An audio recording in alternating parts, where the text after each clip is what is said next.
It's Tuesday. It's Mark Pyers. I was walking and it's real talk today, looking for another way to ease my mind, know my living, and help my living. It's real talk. It's the daily variety show, Mark Pyers Real Talk. I'm here to connect with you, to amplify your current state.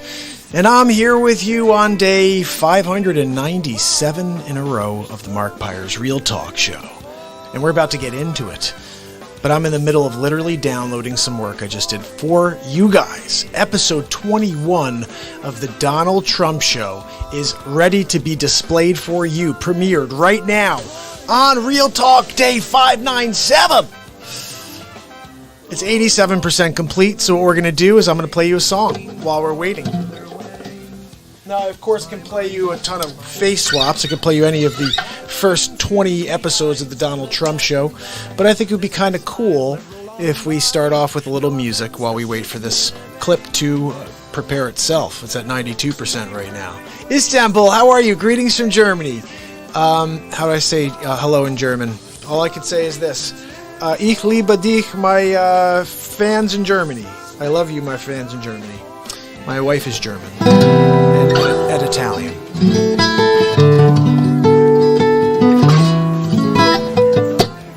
All right, we'll shut off something to live for and let's play some music for you. I'm going to throw the BeatSeat cam on. Do you guys know what the BeatSeat cam is? This is the BeatSeat cam. Yeah. That's what I'm talking about right there. No way! Why did that happen? It said that it... Wait. Oh, no. Okay, now it says it's saved. Let's hope it did. Let's hope it did, people. Let's see. It looks like it's there. I see it. All right, let's see if we can get it to save. I'm going to upload it to Dropbox, and then we'll get to it in a second. Just let me add it to the program here. Trump Show, episode 21. Holy cow, I can't believe I'm 21 episodes into this thing. It's insane.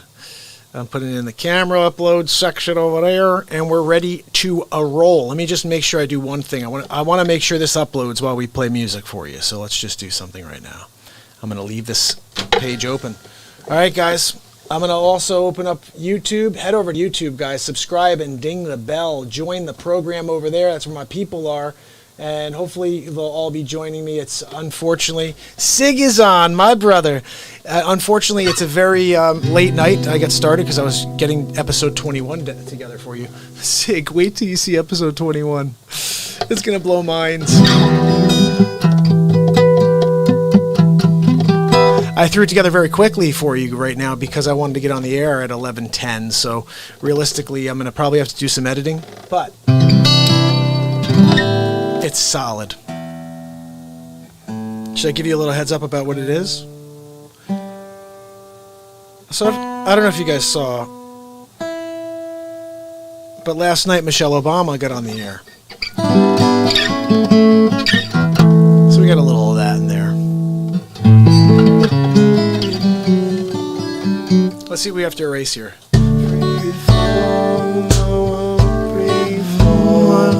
Free falling, yeah, yeah.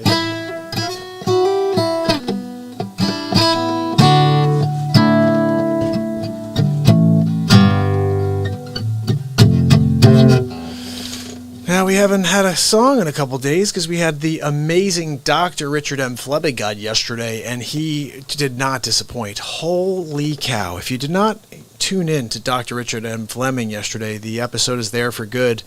We did 3.5 hours together, and then I did about another hour just playing some stuff for Jem, who's a new subscriber on the program. And guys, I told you, if you start to join, you become part of the show. Like Sig, right? Sig's like, I'm very excited about something. I'm waiting for more people to kick on to share this news, but I'll share it when they come on as well.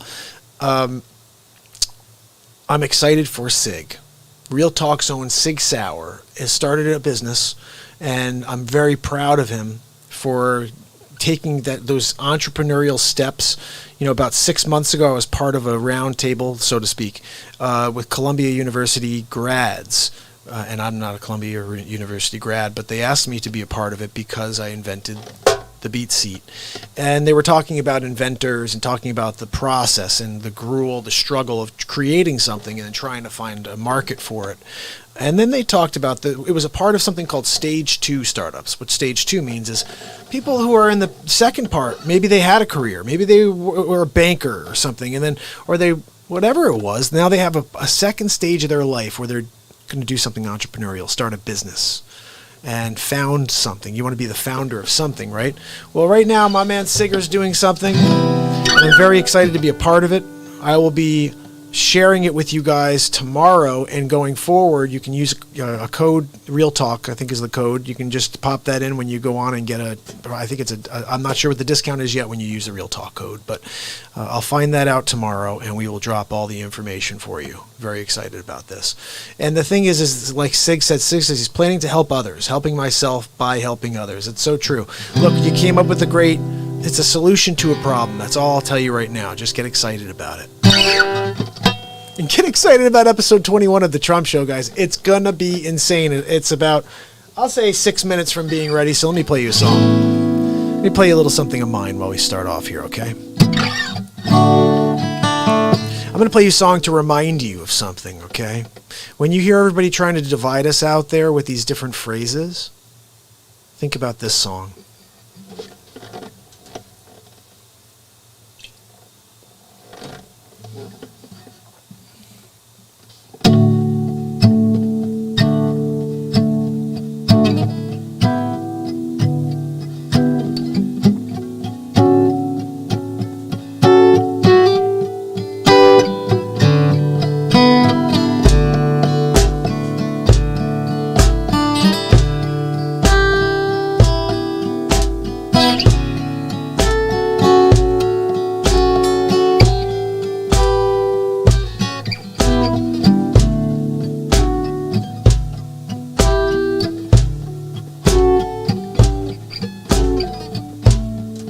It was a cold and cloudy day, and the wind was in the air. A color softly risen behind this broken man, finding peace today. And I don't know a divine way to live. I just love my days, and I live my days, and I wake up tomorrow. We all are the same.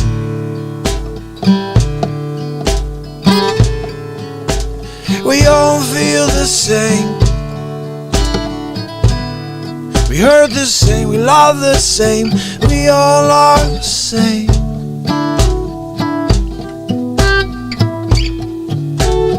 Life goes on.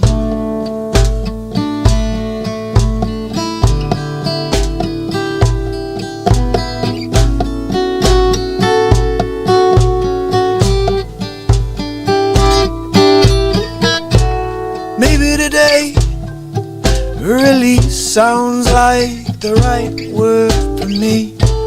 And maybe tomorrow I'm gonna run around in the rain with you. All I know, my love, is I'm gonna be love, I'm gonna be myself. 'Cause we all are the same.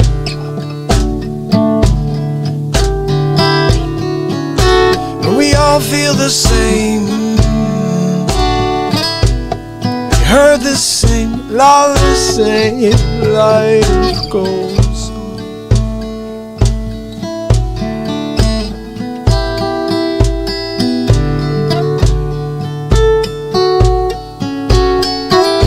Oh, life goes.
till I die.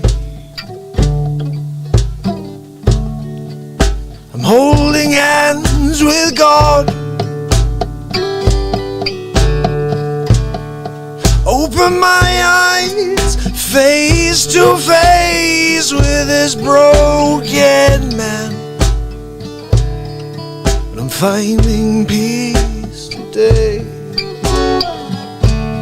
And I don't know a divine way to live. I just love my days, and I live my days, and I wake up tomorrow,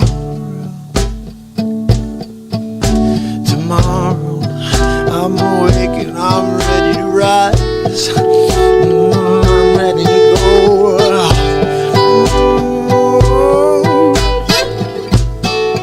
Maybe today really sounds like the right word to me. Maybe tomorrow I'm gonna run around in the rain with you. Oh, I know my love, yes, I'm gonna be, well, I'm gonna be myself. I'm gonna be myself, all the same. We all feel the same. We hurt the same, we love the same, we bleed the same, yeah.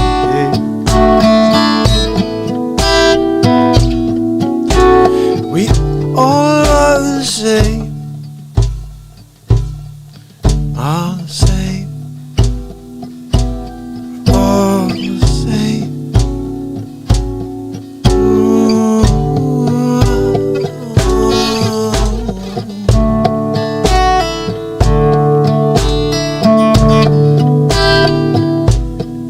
Let's come together now. We need to come together now. Time has come for us to come together right here every night. We're gonna find the light, no matter how dark it gets out there. I'm here to share my light with you. Oh, I hope you tune in to grab something that make you feel so much better than they make you feel all day long. I can't stand the hate no more. Can't stand the hate no more. We're all the same. We're all the same. We all feel the same, we hurt the same, we love the same, we bleed the same. Oh, we all are the same.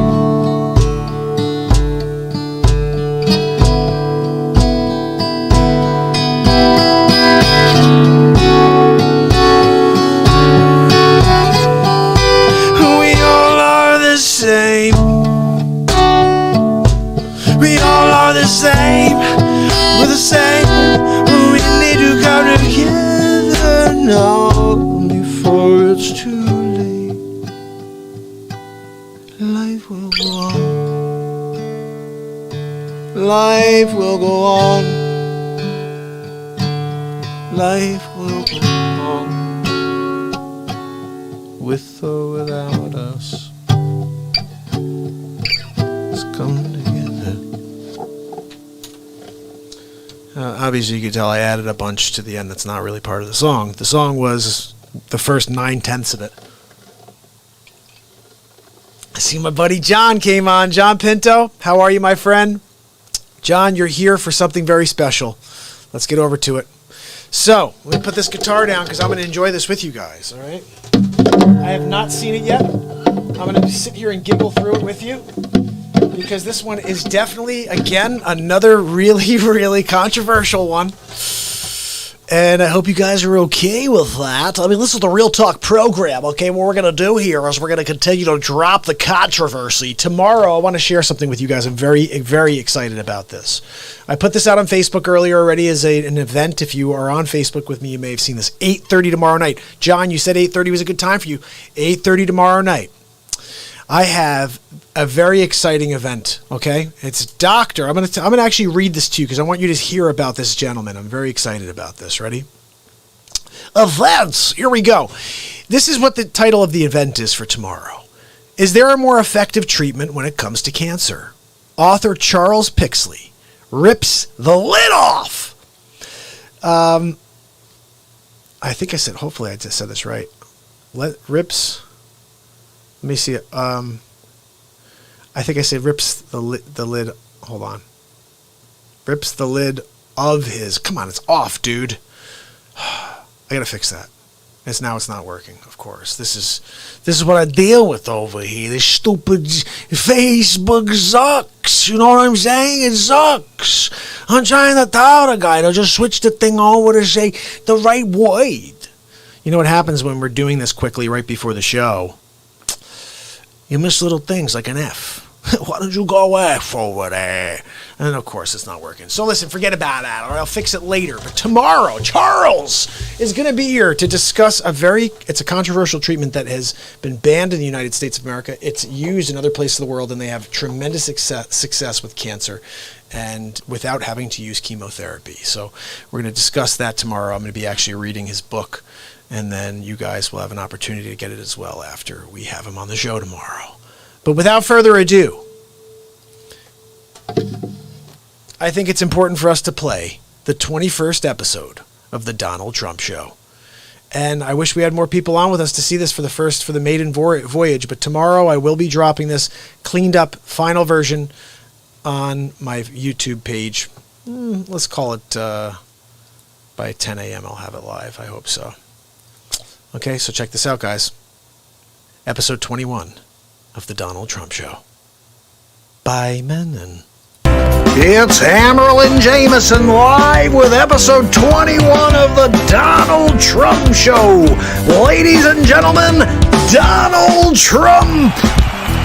Thank you for joining me on episode 21 of The Donald Trump Show. Tonight we're going to talk about Sleeps Over Joe, but we're also talking about Michelle Obama. Not sure if you saw his speech, so we're going to go over a little bit of it. But also, I found an oldie but a goodie. We're going to get into it. Let's see what we got. Welcome to Kingswood Community Center. Is Sleeps Over trying to do his best Clint Eastwood or what? He's looking like all into the distance like, make my day, dirtbag. Actually, that's the one down I used to work. As a joke. You didn't know where we were anyway. The truth comes out. Bumbling Biden. Did you hear him? He said every time he gaffes, he says, that's a joke. We know you're a joke, Sleeps Over Joe. But you really have no idea where you are, do you? Where are you? What state are you in right now? And here at home, as George Floyd, Breonna Taylor, and a never-ending list of innocent people of color continue to be murdered. Miguel, I agree with you. Any innocent people should not be getting murdered by cops. But let's be honest, George Floyd, he's a 5-time criminal on his way to being 6th. And unfortunately, that bad cop, yeah, he was maybe racist, I don't know, but he's a bad cop. Terrible cop. He should be in jail forever. And he murdered him. So, but no, that was horrible. But anybody who's murdered, but don't say countless. I think it was 13 last year. What's countless is all of the little boys, girls, adults, all of the people that are dying constantly that are not part of the Black Lives Matter movement. Stating the simple fact that a Black Life Matters is still met with derision from the nation's highest office. Look, I love Black lives, Michelle. I just have to ask you, why is it that it's only George Floyd's life matters? Could you answer that, please? And then you just said all innocent people. He was caught with counterfeit bills, and he also had just stolen $20 worth of cigarettes. He was overdosed, I heard. What we get instead is chaos, division, and a total and utter lack of empathy. You see this? It's like I should write down what she's saying, and then you could write Antifa on top, and you'd say, that's what's going on right now. They see an entitlement that says only certain people belong here. What is she talking about, Bushwood Country Club? That greed is good and winning is everything, because as long as you come out on top. Says the former First Lady of the United States, living in a $12.5 million house in Martha's Vineyard. It doesn't matter what happens to everyone else. Why did you and your husband, because you want to all of a sudden take credit for him, why did you cut off funding to the historic black colleges and universities? I refunded them, by the way. You ever heard of the Jail Reform Act, Michelle? Well, your husband didn't. I released 4,400 criminals who really were, it was like minor offenses, and 97% of them were black.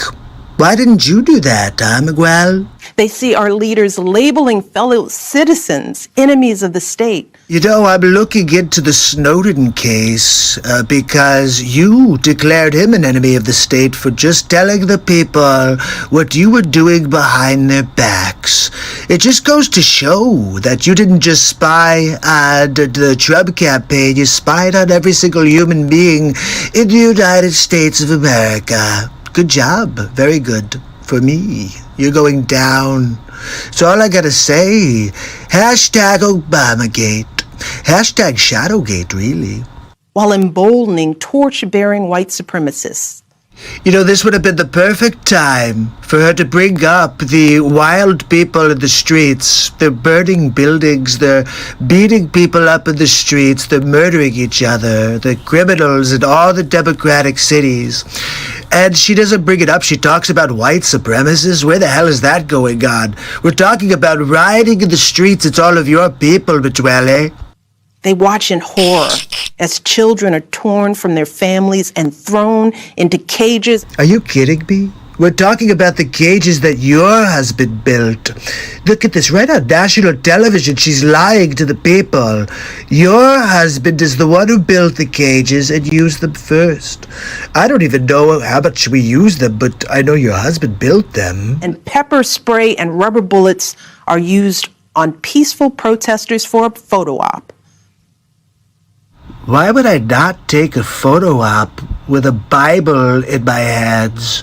But they shouldn't have been throwing glass bottles and throwing water bottles that were frozen at the police officers. They're lucky that we didn't do more than shoot some rubber bullets at them, really. Sadly, this is the America that is on display for the next generation. Unfortunately, what's on display for the next generation is a psyop that your husband created, and you guys continue to foster fake news. Yes, that's right. You guys created it for Trump, and I'm just destroying it against you because you all of you are fake news. I want to start by thanking Harvey Weinstein for organizing this amazing day. Harvey. What? This is possible because of Harvey. He is a wonderful human being. Wow, you're a fantastic judge of character, really. A good friend and just a powerhouse. And the fact that he and his team took the time to make this happen for all of you should say something not about me or about this place, but about you. It says a lot about you. By the way, we're going to have, if I get elected president, free college education. What? Are you kidding me? Look, we're going to have to get into this one on the next Donald Trump show. Free college for all. Is that Bernie Sanders or Sleeps Over Joe Sanders? Is that Sleeps Over Joe Bernie? Is that Sleeps Over Joe Biden Sanders?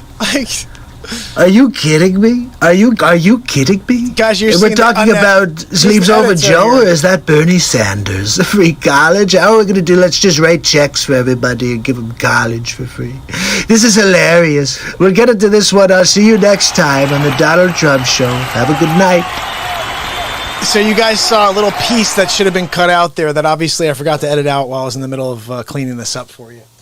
That happens sometimes when you're rushing and it's 11:08 and you're like, I just want to get on the air for my people. I want to say what's up to the Bubba. Bubba News, how are you, my friend? I'm so glad to see you here on this program. Sig is a huge friend of this show, and I'm so glad to see you on. I'm actually very much looking forward to checking out what Bubba News is. Sig says that you're a creator. Do you want to come on Real Talk?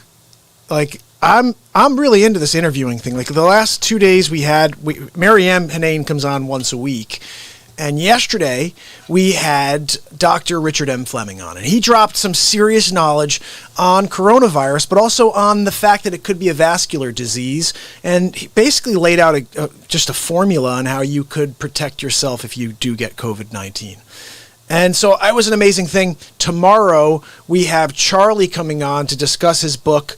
It's going to be amazing because he has a way to maybe protect you or save you from cancer, and I think it's non-invasive. So I'm looking forward to it. I actually have to read his book tonight after we finish up this show.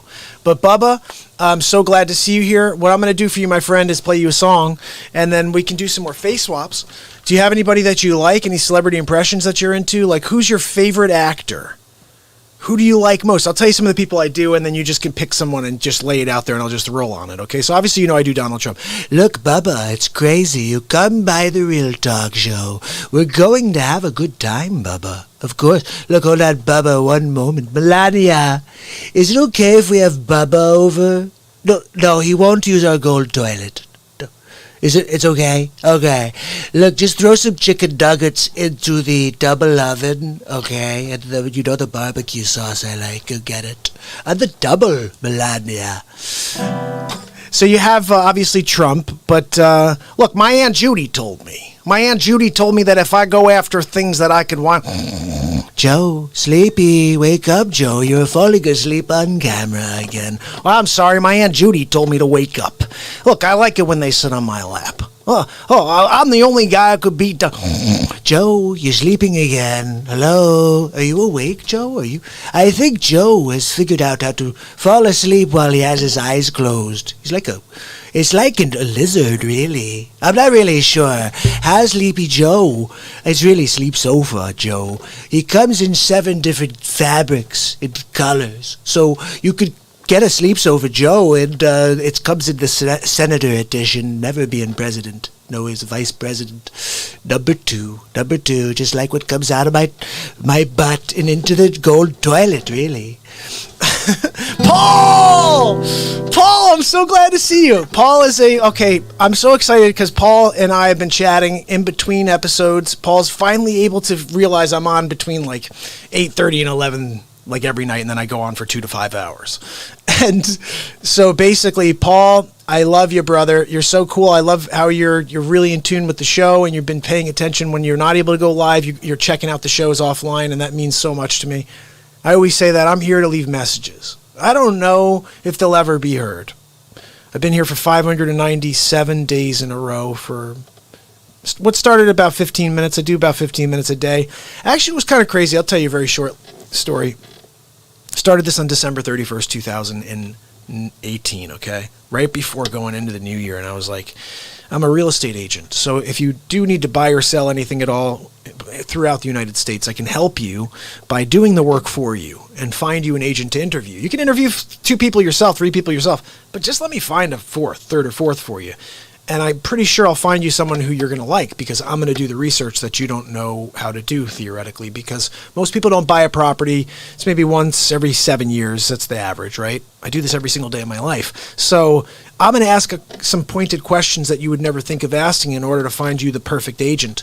And one of them is, how proactive are you? When do you get back to your clients? How do you get back to your clients, So anyway, that is something I do free of charge for my clients and for my Real Talk people as well, so keep that in mind. Anyway, so I start this up December 31st, 2018.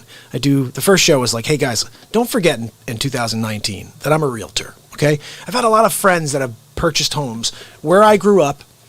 They may or may not know I'm a real estate agent, so I'm like, I'm just going to remind them, okay? So I go on, and I say, look, I'm a real estate agent. Day 2, I come on, and I'm like, can you believe my services are free?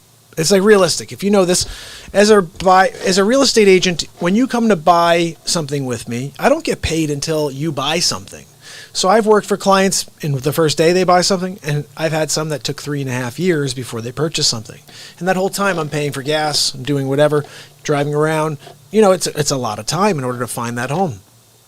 But it's part of the job. Okay, so I just want to remind people, hey, can you believe that you can use my services? Proactive Mark, you can have me be anybody. You want me to be Donald Trump while we look at homes? I'll do it. You want me to be Christopher Walken while we go and look at homes? Wow, guys, Bubba, I'm going to tell you, you can go. Look at that house in the corner. It's a colonial. Can you believe it? Looks like the roof is pitched at 12. He's a 12 pitch. I'm going to call my roofer friend.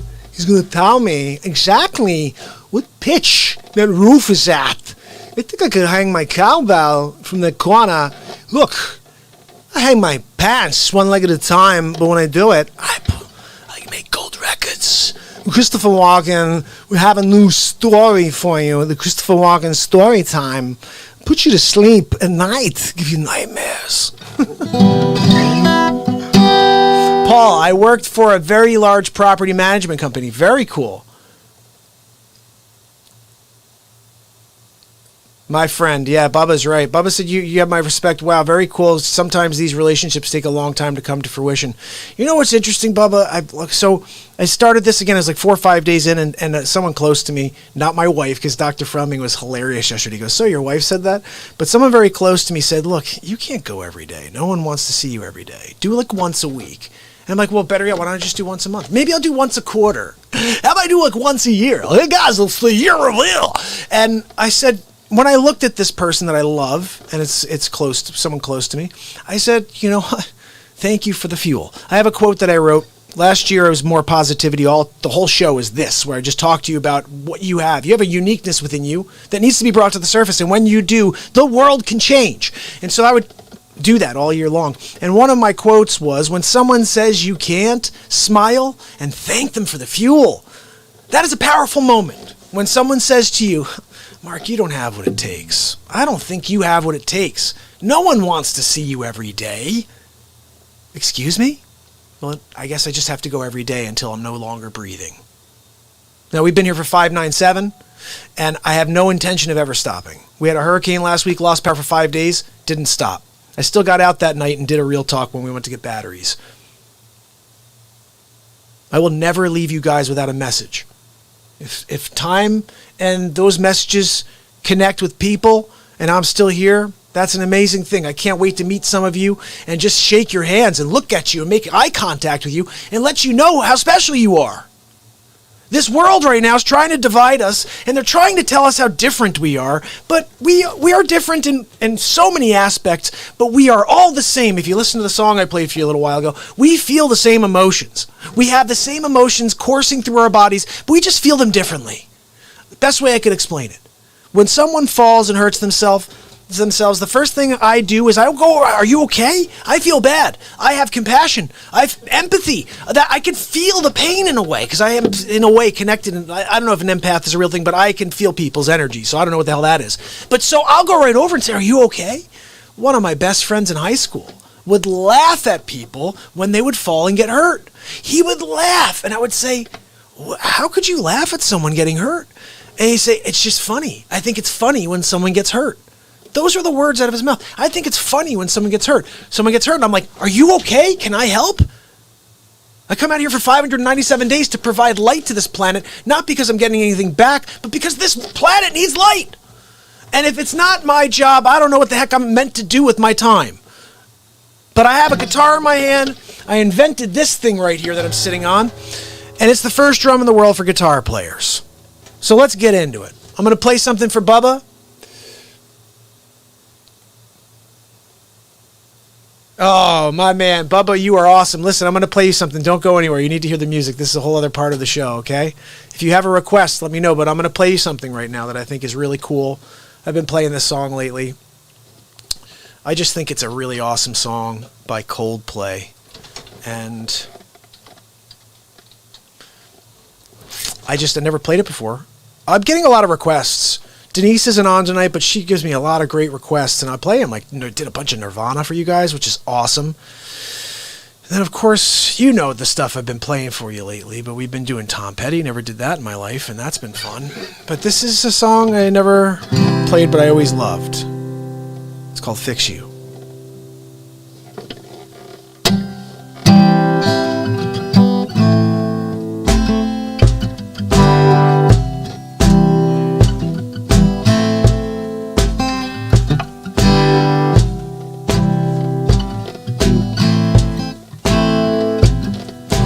Try your best, you can't succeed. You do what you want, not what you need. You feel so tired, you cannot sleep.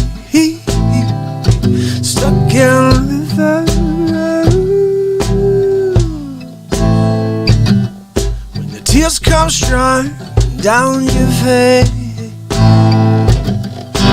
lose something can't replace. When you love someone, it goes to waste. Could it be worse?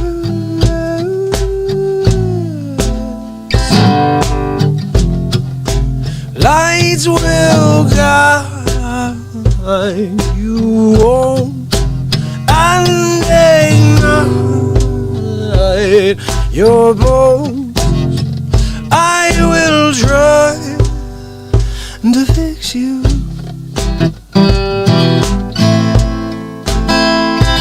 Fix you.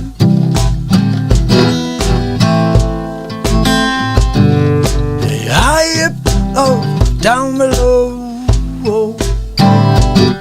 When you're too in love to let it go. If you never try, then you never know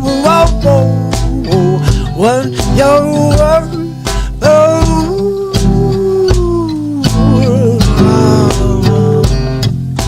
Lies will guide you home and ignite your bones. I will try to fix you. I will fix you.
your bones.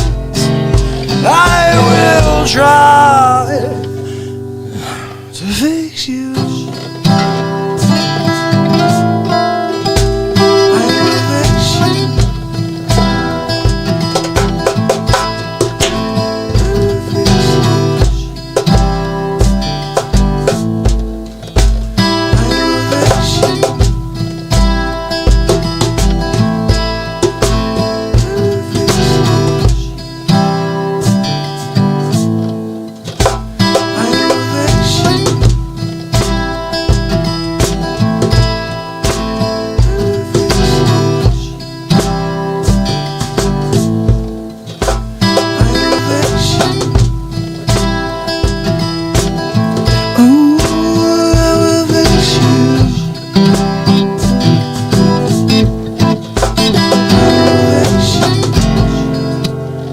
Light will guide you home and ignite your bones. But I will try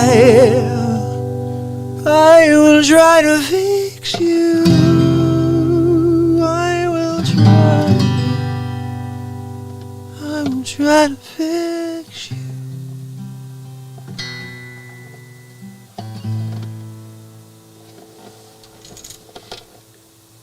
This is about the 5th time I've played it. Thank you, brother. Bubba, you rock, man. Oh, Paul, thank you so much. I really appreciate you guys. You guys are awesome. I just had one of my disputes was released. So I played. What did I play? I put something on. Oh, you know what it was? One of my intros for the Donald Trump show clicked off something on Facebook and they blocked my 4-hour show for 15 seconds. So I sent them, I'm like, guys, come on. Either cut out the intro. I'll give you credit. So I think now on my streams it should have credit for that intro, but I'm not even using it anymore. And I'm using this intro now, which is my song in the background, which is this. And now you're going to hear that from now on when we do our intro to the Donald Trump show. And it's going to sound, it's not even here right now. Yeah, do you want to hear something original, Bubba? Because I am a creator. I play people's songs, but I've written about a lot. I've written a lot of songs. I used to say 120, but then I write a song a day here on the show typically. Let me play you something that I really like playing. That it fits the time. How about that? I've got lots of songs that fit today. I wrote them 20 years ago and they fit today. They're meant to be played today.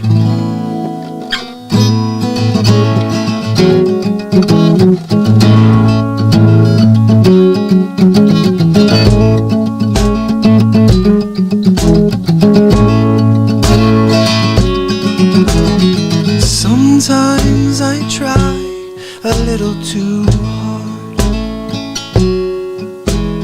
Sometimes I need to be alone.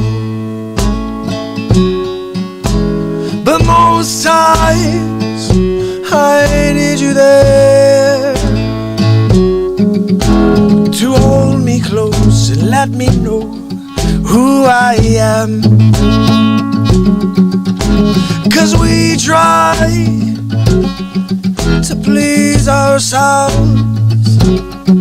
never thinking about the next, always number one.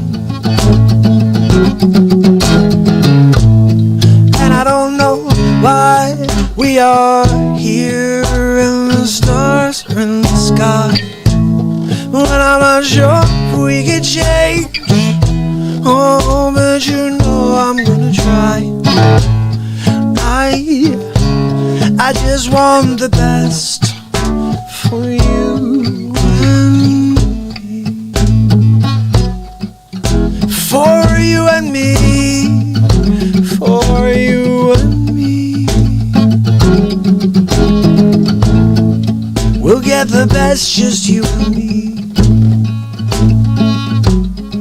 So we walk on down the road, holding hands for life. philosophize with God, and I will soar in the clouds tonight, and I'll spread my wings, open up and fly away.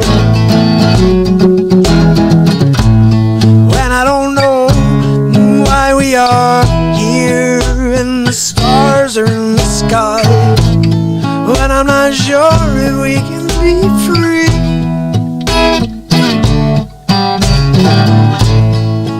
and I know that the man can get you down sometime, and I'm not sure if we can be free. Free fall with me.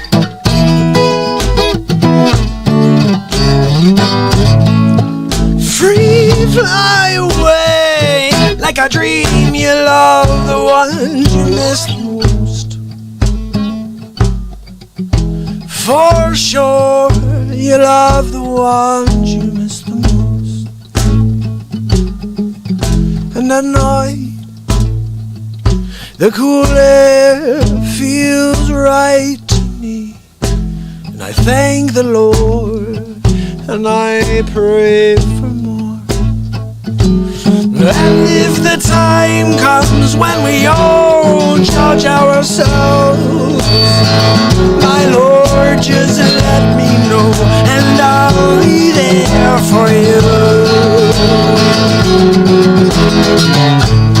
When I know I'm gonna miss this place when it's gone, and we're standing right here, when I'm not sure if we can be free, yeah, but you know I'm gonna try. I just want the best for you and me. I just want the best for you and me. I just want the best for you and me. Yeah, I just want the best for you and me. For sure.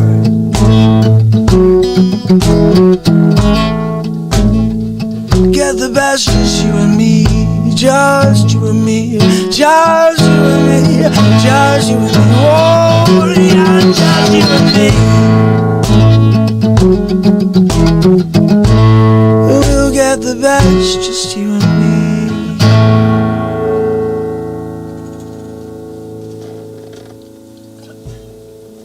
I wrote that song September 21st, September 21st, 1999. I want to play one line for you again, and I want you to think about where we are in this moment. And I know I'm gonna miss this place when it's gone, and we're standing right here. I played that for someone once, and I told them that was my favorite line in the song right now in this time. It wasn't always my favorite line in the song, but it's my favorite line in the song right now. And they said, why? What does that mean? And I know I'm gonna miss this place when it's gone, and we're standing right here. Right now, I'm in quarantine still in my basement, playing music for you, doing day 597 in a row. We're all making sacrifices, and we're living a different life than we did 6 months ago, okay? 9 months ago, whatever the hell it is now. So, and I know I'm gonna miss this place when it's gone, and we're standing right here, standing in my freaking house, standing on my property, looking at people walk by, walking around with my mask on, not able to communicate, not able to shake someone's hand, not able to communicate, have lunch, dinner, not able to go out and be myself of the 99.4% survival rate. I'm frustrated that what they did is lied to us because there's an election coming up and because their candidate is a freaking sleep sofa. If you had a better candidate, would they still be doing it? Race wars. Well, the race war thing started because Joe Biden said, if you don't vote for me, you're not black, which is another stupid thing for him to say, but he says a lot of stupid things. But Trump says a lot of stupid things too. They're both stupid. They both say a lot of stupid things. I make fun of them all, but I just think the Trump impression's too good to not use. And it's nice commentating as Trump on all the silliness going on around him. So if you guys didn't see episode 21 yet, let me know and I'll play it for you again in a few minutes. Oh, Bubba, thank you so much. That is awesome. That is so cool. I'm so glad Bubba came on. I really appreciate that he stopped in. And Sig, thank you for spreading the word. I just want to let you guys know how much it means when you tell someone. Just think about it. When you like something, there's a pretty good chance that the people that you're friends with are going to like the same things you like. That's why I always say if I work with a client and we get along, if I do a deal with somebody, I say, look, we obviously get along. I become friends with my clients, okay? So at the end, I'm like, your friends like the things that you like. You guys are kind of similar. You like your realtor, so make sure you remind them. Paul, my brother, I'll play you something, okay, buddy? Let's see what I can put on for Paul. Paul, I love that song, though. All the references to God in there. 1999, you could tell where my mind was at the time.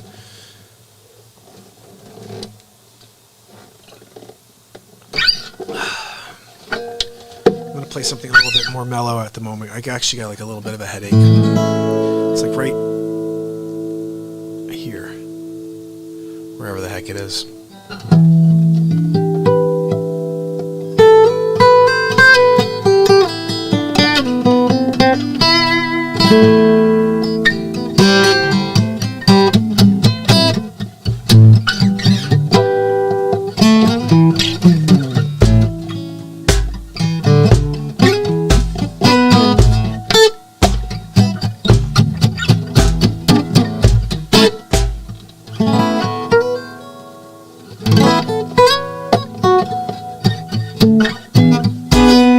Put a capo on and make something up. You guys want to create a song in real time right now? I kind of do. I kind of want to create something in real time. I just need a capo, which we have right here. Just feeling like throwing it on. I like how it sounds when we get up here into this range. Just put it on number 6 today. Let's see what we can come up with.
Really?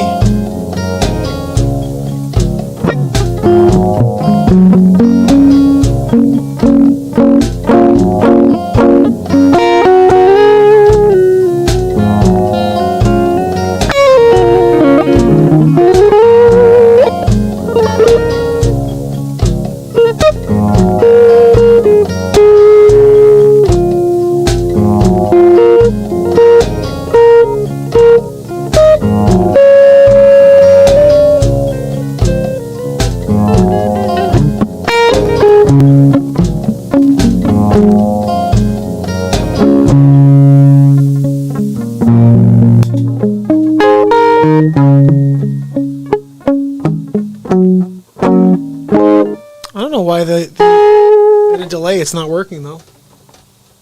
How are you, my friends? If you're on Instagram right now, you're on the wrong platform. You have to head over to YouTube. Head over to the tube. Dagger's on. Dagger found his way to the show. Look, what I'm going to do, because Dagger found his way to the show, is I'm going to play you episode 21 of the Donald Trump Show again, so I can take a breath and relax for a moment to drink some coffee over here.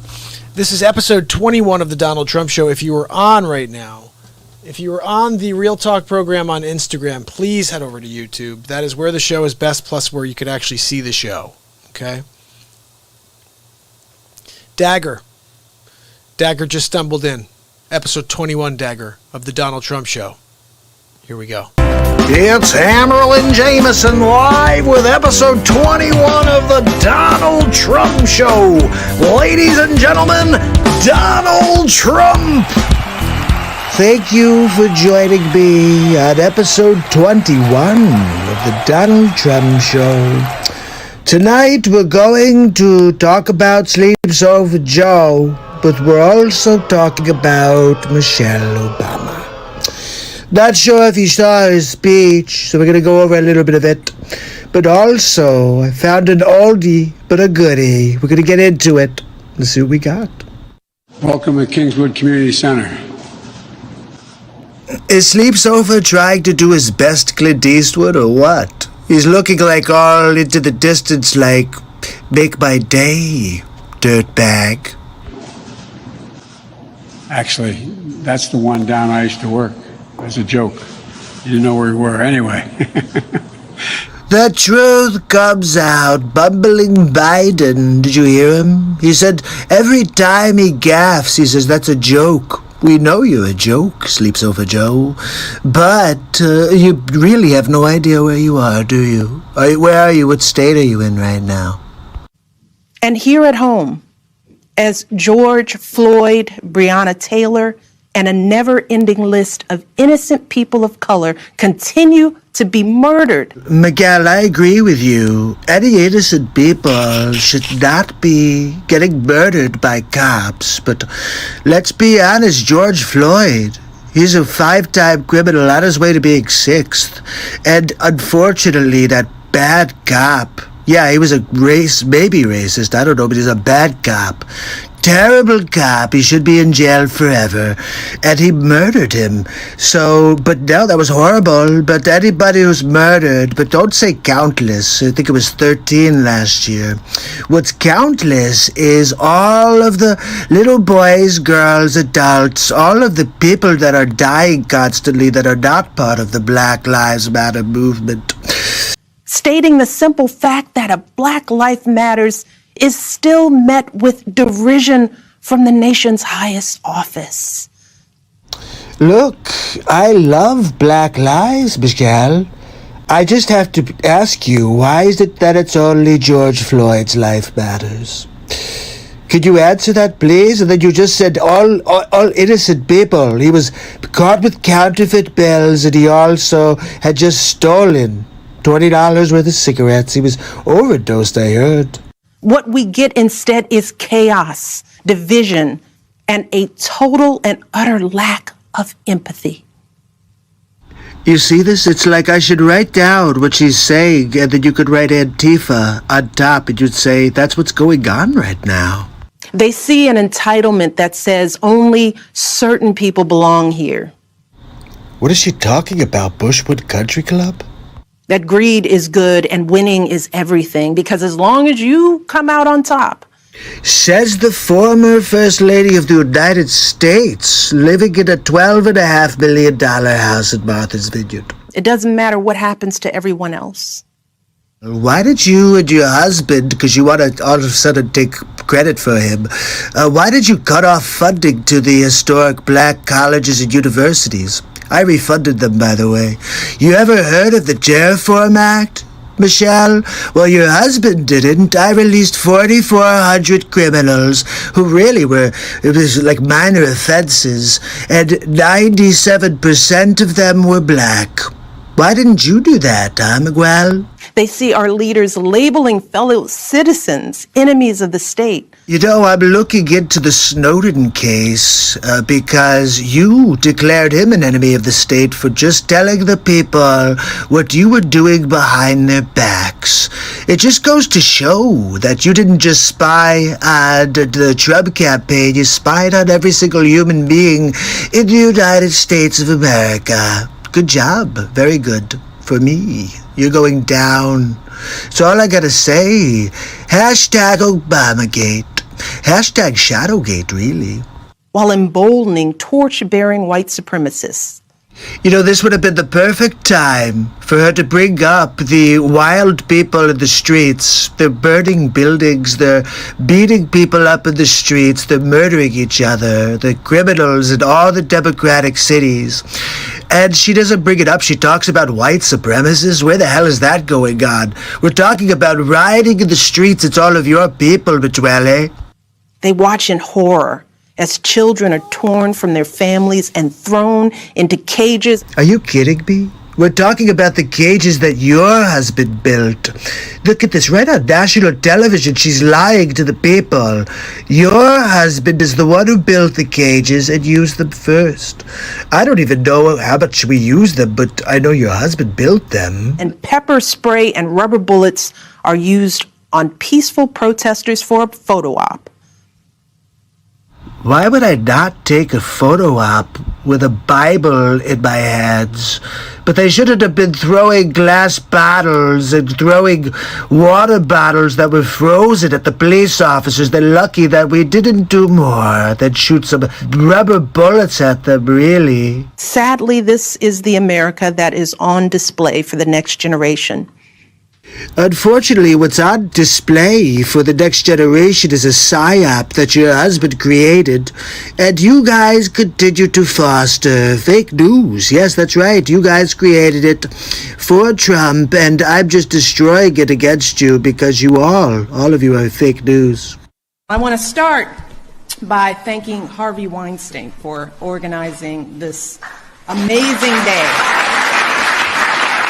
Harvey. What?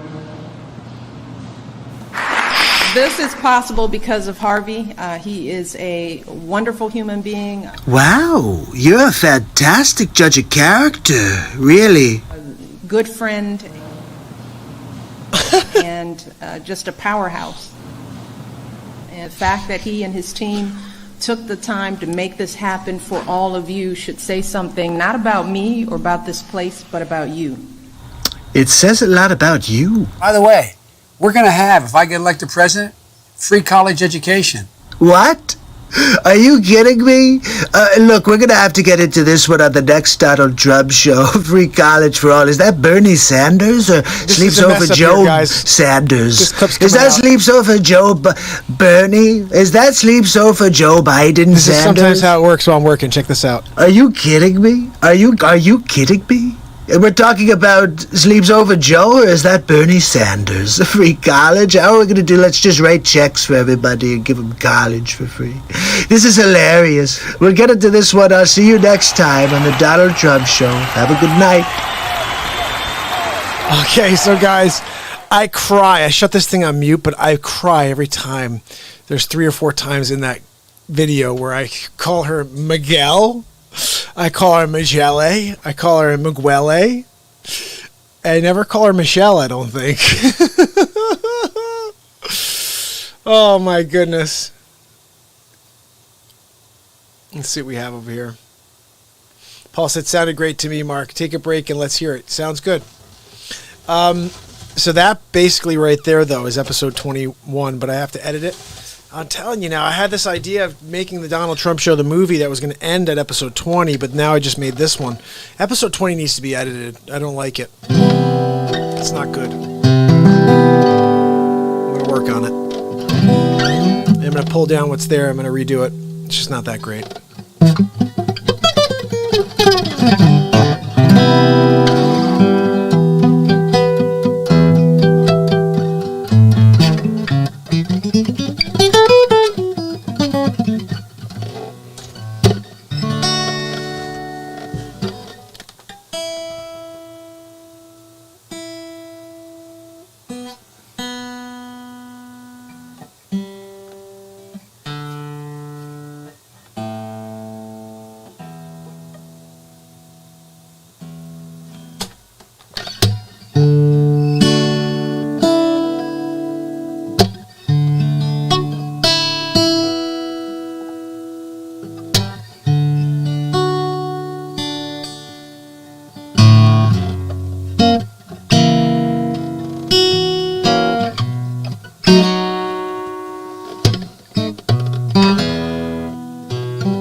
Take all of me. Can't you see I'm no good without you? Take my lips, I'll never use them. Take my arms, I'll never use them. Your goodbyes left me with eyes that cry. How can I go on without you? You took the part once was my heart, so why not take all of me? All of me.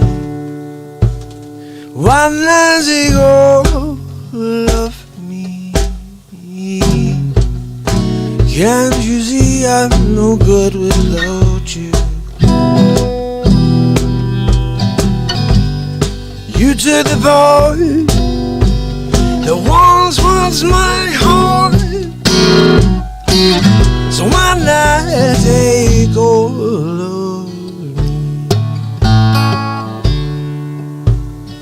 Your goodbyes left me with eyes that cry. How can I go on without you? Take my arms, I'll never use them. Take my lips, I'll never use them. But the way I say your goodbyes, they left me with eyes that cry. How can I go on without you? You took the part that once was my heart. I said now, but let's more. Let's take all of me. I said, let's show all of me. I said, why not take all of me? I say, why not take all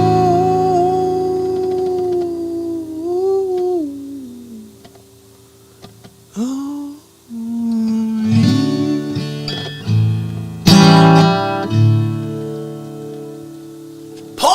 my brother. Two Pauls on at the same time. We got Paul Hollingworth. My brother Paul M is on. Paul M, I haven't seen you in a couple weeks, bud. How are you?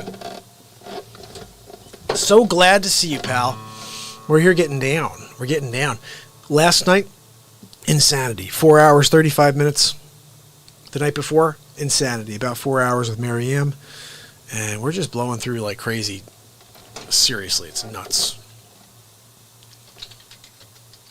I've been playing this a lot lately. I like this song. I'm about to play it for you. It didn't come up. There we go. There we go. I found that. That's all I'm gonna do is open it up for a second and we find that. Okay, it's the moan. It's the moan. It's like Dice took the moan. Okay, Dice is the moan. If you think about it, look, you want some tickets for Pearl Jam? I got them on the first row. I'm going bigger with thee. I'm with this filthy animal, right? And she's like, oh, Dice, why do you always want to throw me from behind? Oh, your face don't appeal to me. Okay. Look, who can't hold the guy down, okay? I'm Andrew friggin' Dice Clay. I used to do Dice. Well. And I would improvise as Dice. I'd be like, oh, look, Scooby-Doo yard. And it was a lot of fun. But then big league, and before you know it, I'm president of the United States, and now I'm Donald Trump, and not Andrew Dice. I call him DJ. Andrew DJ Clay. In fact, we created a character. His character's name is Dick Facce. I'm not sure if you know who Dick Facce is, but he's running for president against me and Joe Biden. Dick Facce was a sportscaster in the 1980s and 90s before he was fired by NBC. Look, I was the greatest.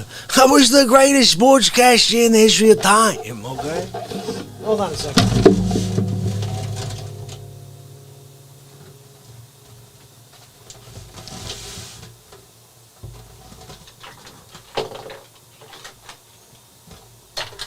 Hold on a second, my friends. Don't go nowhere, okay? Don't you go nowhere. How dare you? How dare you think about going anywhere? Where the frick do we put this thing? I can't find them. Oh, okay, forget about it. We could do this, though, okay? I always put the Hammerlin mustache somewhere and then I can't find him. He disappeared on me. Ay, hold on a second. This hat's been a little beat up over here. We haven't had Facce out in a while. Look, who can't call Facce and kind of have a problem with the Facce? Hold on a second, people. I'm trying to give you the full experience, okay? It always turns up when I don't need it. And when I don't need it, I can't find it. It's crazy. Let's see if maybe it's hiding over here. Oh, there it is. Oh, okay. No, typically, people, just so you know, this guy gets attached as well, okay? This is Facce, okay? Hold on a second, I'm doing this for you in real time. We're gonna do it. Why the frig not? This is just gonna be this sort of, they call it the Jimmy rigged version, okay? You're not really fully attached, but enough to do the Facce. Hey, there we go. Oh, what's this over there? Hold on one more thing, people. We're almost there. We almost have it done. Oh my goodness, look at me, I'm Dick Facce. Oh, there we go. Oh yeah. There we go. I'm missing my final piece of the friggin' puzzle. You gonna have a cigar?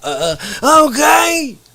So let's get into this. We might as well bring you to the perfect moment.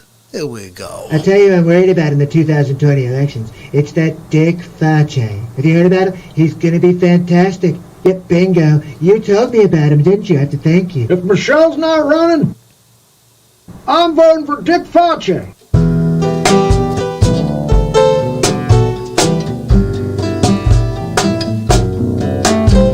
It's the Dick Facci Show.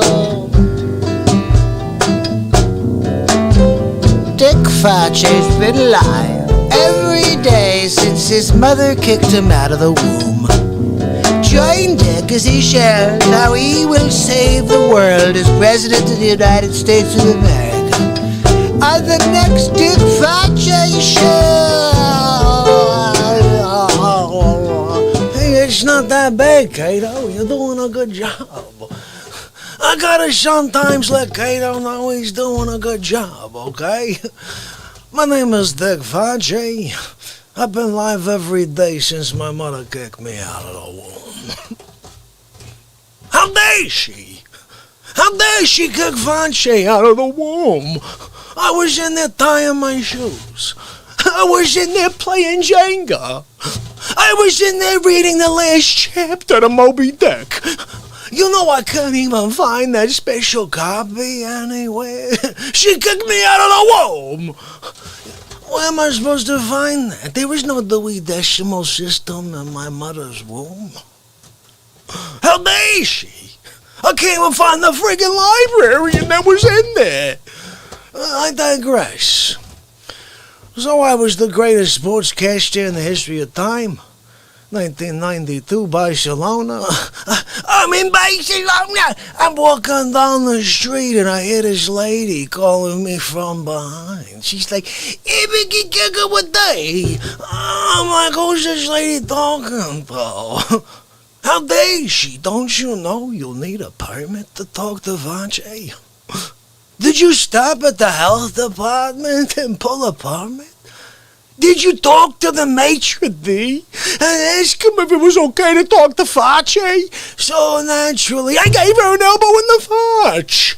I can't help myself, okay? She calls the proper authorities, and before you know it, I'm kind of having a hard time. You know what I mean? Bottom line is this, okay? My mother comes over for Christmas dinner. She brings a turkey and a ham. Shows up at the front door. Oh, what are you doing? What are you doing, Facci? I said, Ma, look, you give me the turkey, give me the ham. Get the hell out of here. You kicked me out of the womb. You shouldn't have kicked me out of the womb. Enjoy the snowstorm, Ma. Ooh. So that's Dick Facci, guys. He's an animal in disguise, really. Whew. I'll tell you, it gets hot, though, doing Facci. Because he's an animal. He really is. Another thing, too, is he has a sound guy. His sound guy's name is Kato, but it's really my wall. Just a thing. Oh, my guts. Let's see what we got here. We'll play a little more. Oh, thanks, Paul. Yeah, I keep going. Let's get back over to the BeatSeat.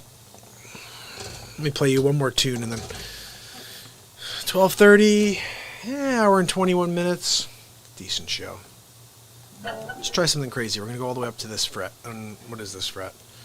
8th fret.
questions I'm all ears.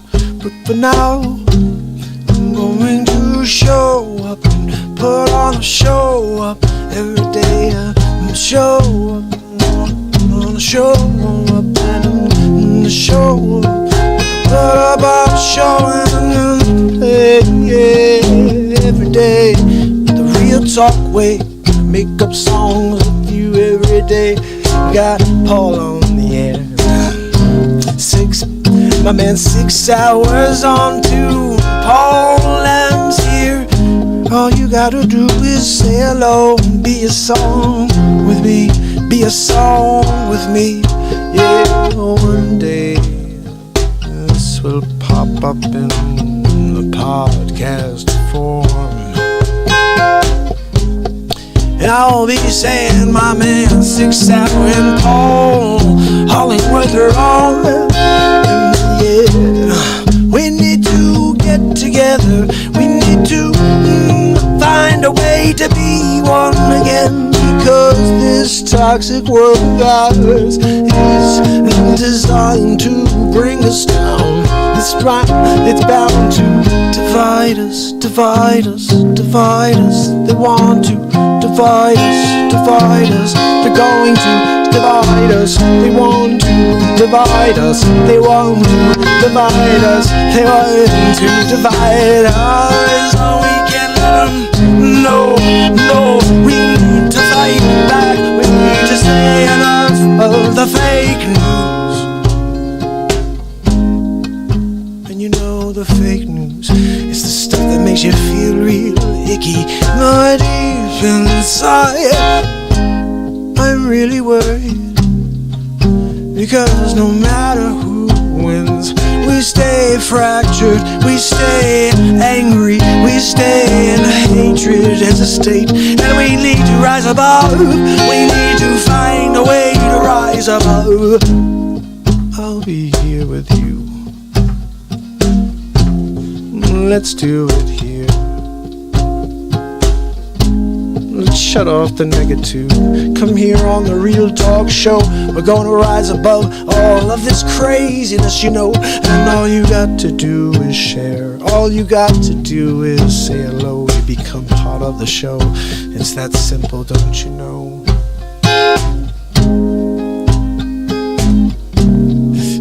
Yeah, and 6 got the best 3-pound Maltese.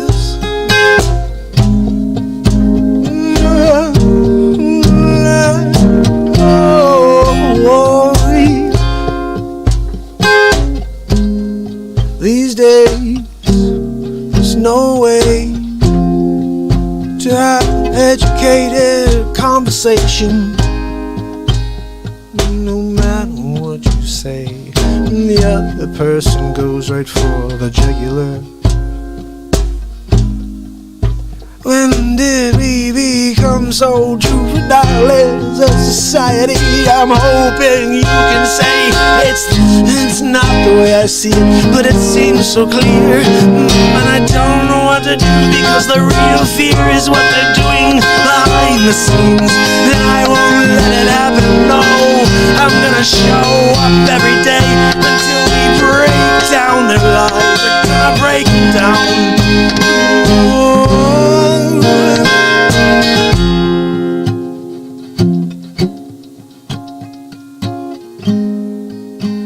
Will you join me? Will you make a declaration right now to stand up, fight back before it's too late? So we gotta stand up, fight back before it's too late.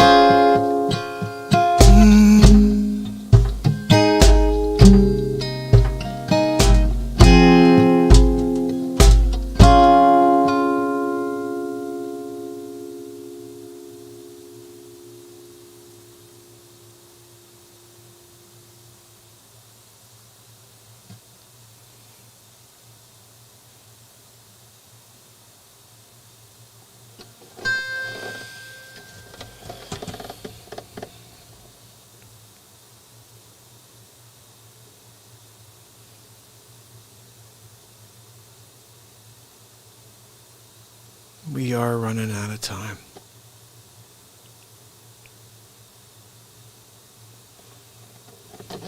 I only wish I started this sooner, like...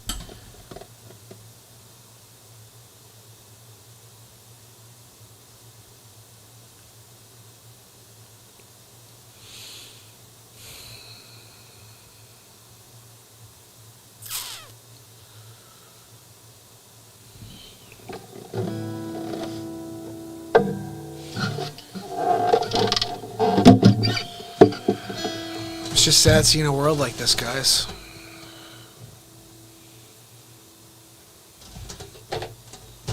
It's Hammerlin Jameson live with episode 21 of the Donald Trump Show. Ah, man.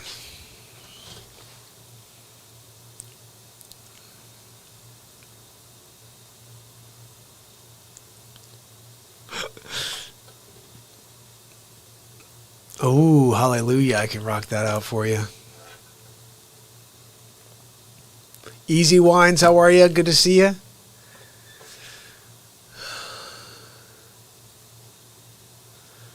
Easy Wins, I will show up every day in my life and put out every piece of energy that I have for 0 viewers.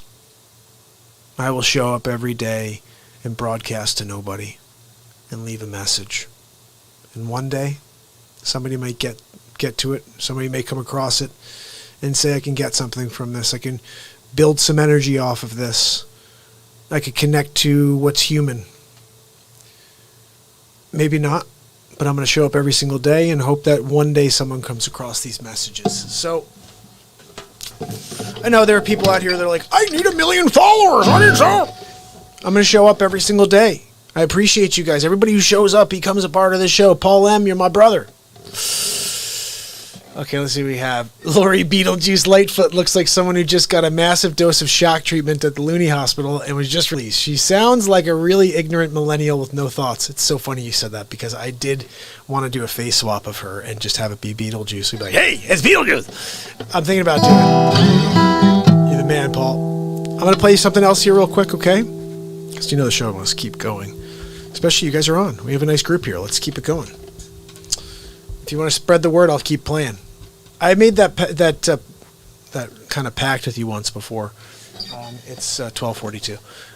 But if you guys keep spreading the word and that number grows, I can't go anywhere. I just don't know how to. I'm a little worried. I said that if the show ever does become more than it is, and there's a lot of people on, I'm not going to know how to log off. I'm going to be like, okay, I'll just hang out till I fall asleep, and then you could just watch me sleep. I don't know what to do. I don't know how to shut it off. When you guys are here, I want to keep going. I build energy again. It's crazy. So you wanted to hear Hallelujah. I got you. I got you. I love playing this song. I haven't played it in a while.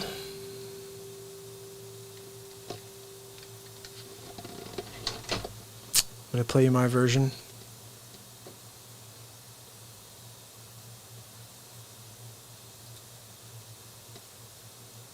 Play you my version off of, well, I guess it could use off the Leonard Cohen version. Just say I was Jeff Buckley. Let me just pull up Buckley's because that's the one I'm used to playing. Although I don't see it there. It's not there. I'll just use Leonard Cohen's. Why don't I see it? Oh, there it is. We're good. I think.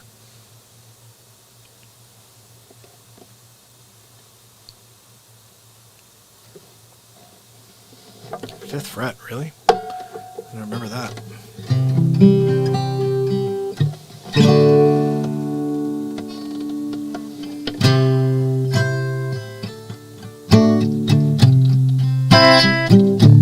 Just let it, guys. Come on, Jeff Buckley. Where you at? Where you at, Jeff Buckley? Maybe it's not on the right page. I'm looking for Jeff Buckley, but I just get find him everywhere. Everybody played Hallelujah, but where the hell is the freaking Jeff Buckley version? That's the one I've played before. I like Jeff Buckley. I don't like the version by other people, because I never played it that way. I remember hearing it as Buckley, so we're going to do it similarly to Buckley, but my own way. As Trump would say, probably better, but whatever, big league. We're going to try to have some fun with it, okay? It's a great tune. If this guy is an animal, that's right, total animal when he sang this song, so bear with me, people, okay? Bear with me. Here we go.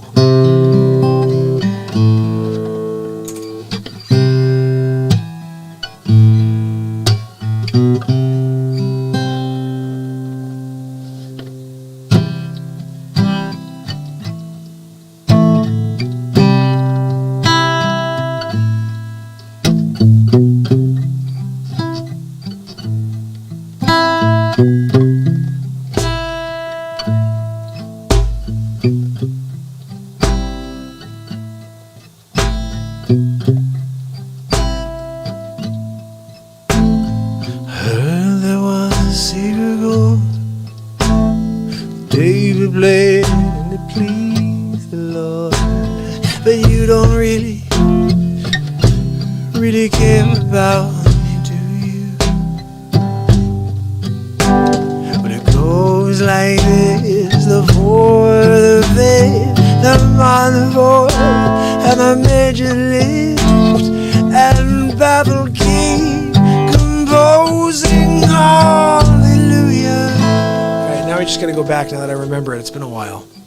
Let's do it from the top, but I'm going to do it a little funky already.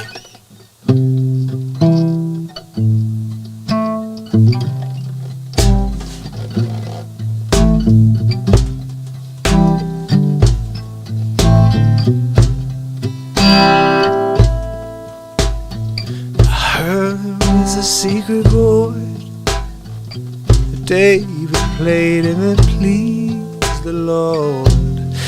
You don't really care for music, do you? Well, it goes like this: the fourth, the fifth, the minor fourth, and the major lifts, and the baffled king composing hallelujah,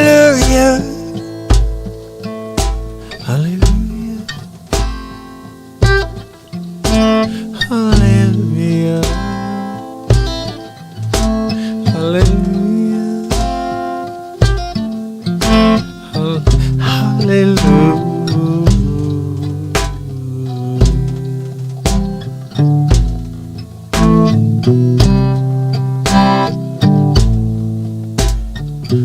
Your faith was strong, but you needed proof. You saw her bathing on the roof, the beauty of the moonlight overthrew you. She tied you to a kitchen chair, she broke your throat and she cut your hair, and from her lips she drew the hallelujah, hallelujah, hallelujah.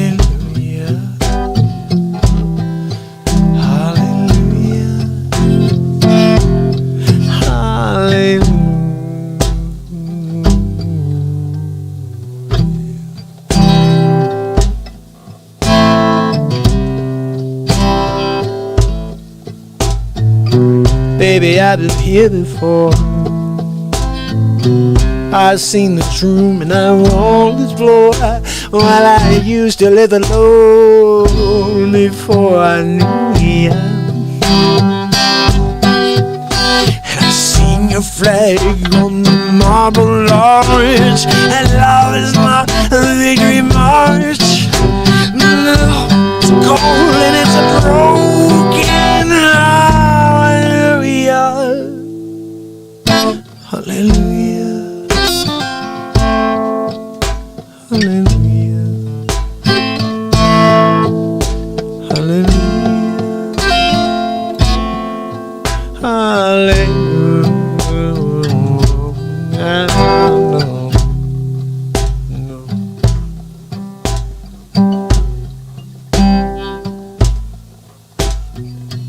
There's a time you let me know what's really going on below, but now you'll never show that to me, do you?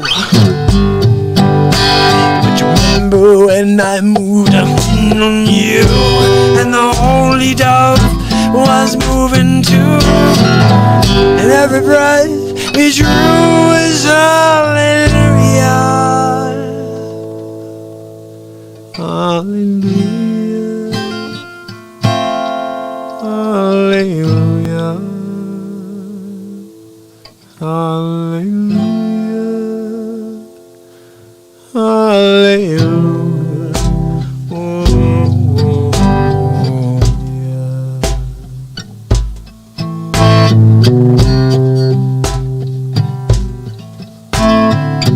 Maybe there's a God above, but all I've ever learned from love is how to shoot somebody when truly. It's not that cry that you hear at night. It's not somebody who's seen the light, but it's a cold and it's a broken hallelujah, hallelujah, hallelujah, hallelujah. Hallelujah.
Hallelujah. Hallelujah.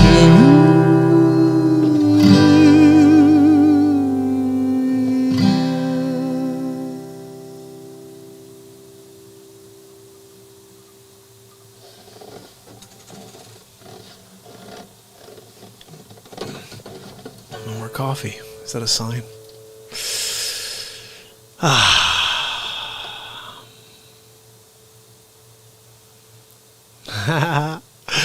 I'm so happy you like that. Ooh, I'll do that, buddy. Easy wind up. Can you head over to YouTube, bud? That's where my buddies are. That's where I'd love for you to join us. That's where Sig started. That's where Dag started. That's where Paul started. Everybody started on D Live, and then they come over to YouTube because that's the platform of choice, and we're here every day forever. So I hope you'll come over. Unfortunately, I don't really go on D Live. I'm on what's called Restream, and I can broadcast on like 9 platforms at once. So I'm on every possible platform because I'm going to broadcast every day for the rest of my life. So I'm hoping people from D Live see the show and head over to YouTube, subscribe and ding the bell, and become a part of the program, just like Sig has become, and just like Paul is a part. 2 Pauls are part of the show now. And we didn't get Denise tonight, but Dagger's here, so you guys should all connect. This is the connection section, is over here on YouTube. The connection section. That's my man. You got Dagger. You know I got you, brother. I'll never forget about my brother Dag. So I want to. That was a little. Okay, you want Somewhere Over the Rainbow. Never played that before. Let's see what we got. Somewhere Over the Rainbow. I'm happy to try it.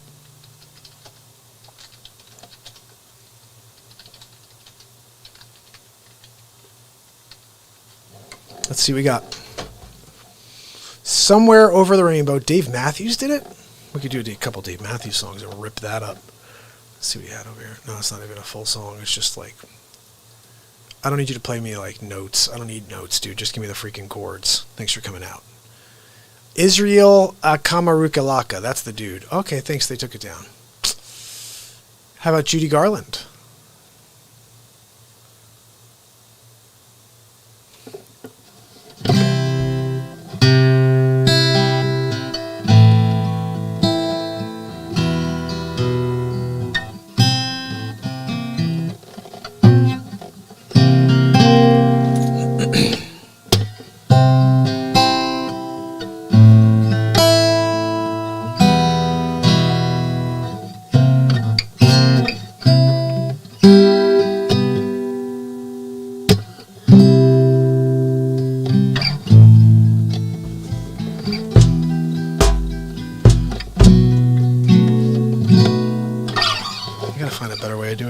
C7. C7 should be like... Let's try it that way.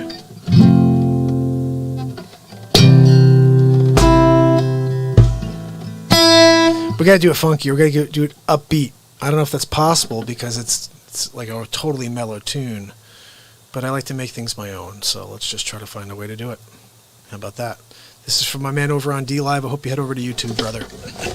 Here we go.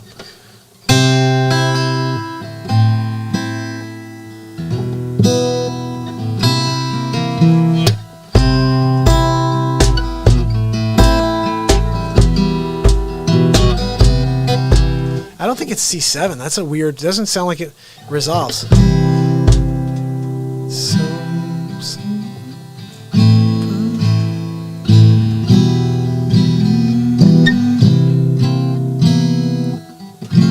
Oh.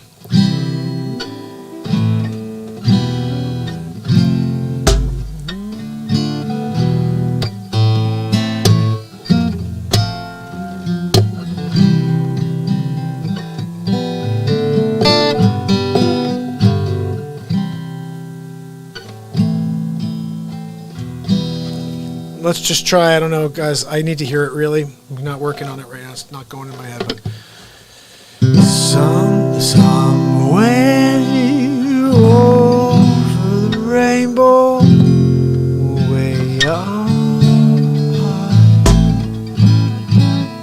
high. Somewhere over the rainbow, way up high, in the dreams that you dream of once in a lullaby. Somewhere over a rainbow, birds fly by, and all the dreams that you dream of, dream really do come true. Someday I wish upon a star, wake up clouds but not too far behind me, where troubles melt the lemon drops above the chimneys, above the chimney tops is where you'll find me. I can't believe I do this. I'm an idiot. I said somewhere over the rainbow, bluebirds fly, and the The dreams that you dare of once and I can't go away. Well, I see trees green and red, thorns, roses too. I don't know how it goes, guys. I'll listen to it and vibe it out for you next time, okay? Because it's not there. I'm not feeling it right now. I'm not feeling it at the moment. Let's see if you have any other suggestions for me to give. Lars, how are you, brother? Subscribe and ding the bell, my friends. Look, Lars, you're part of the show now. Oh, that's right. Lars must be my man coming over. My brother, did you make it over? You're awesome. I know, it's definitely different. You know what I'm wondering is maybe we can do it. Maybe they have another version where it's like a higher key. Because that, and like where the chords make sense because it doesn't look right. Let's see what this is right here. Oh, here we go. I found the original version from the Ukalakaliki guy. Here it is on the 5th fret. We're going to do it that way. This is Ukalakaliki on the Ukalakalili. All right, his name is Israel Akalakaluki Kamalakalukalo. I don't know. My man passed away, unfortunately, but he had a voice, I'll tell you that. You got a voice, buddy. Proud of you for singing this song out. Let's see if we can do it with the Real Talk program right now. Okay, here we go. Ooh, there we go. It's a little better, right?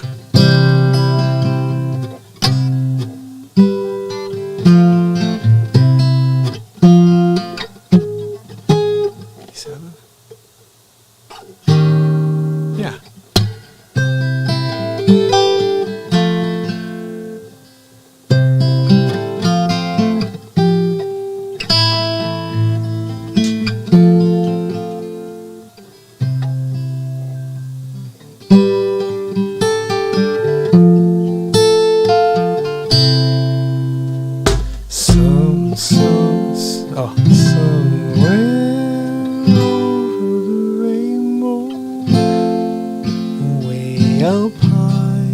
This is better. It makes sense. Like the chords actually work. Okay, here we go. Ready?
Dreams that you dreamed of, dreams really don't come true.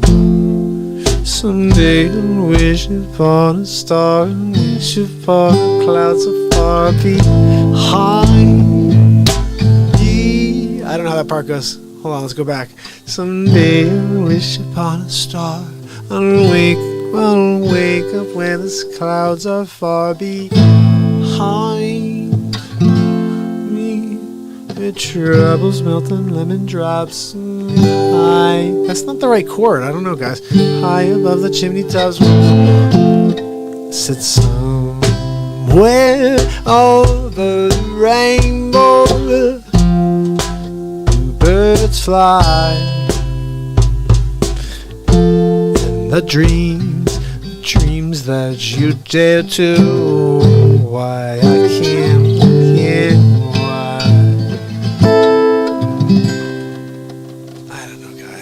We'll work on it, though. I'll play it for you next time. How about that? It's not my best version there, but we'll see. Music face going always. Oh, you guys are awesome. I don't know. Lars, my brother, you came over from D. Have you seen any of my face swaps yet? Because I kind of want to play you a few things. I think you need to check it out.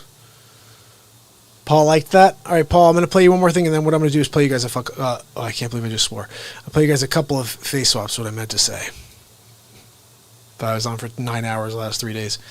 Let's try something here. You guys want to hear a little Dave Matthews? You want to hear U2? Let's do some U2. Although he's really that. If I do U2, I'm belting, and that's crazy because it's 1:04 in the morning. I got a family sleeping upstairs. So let's keep it mellow.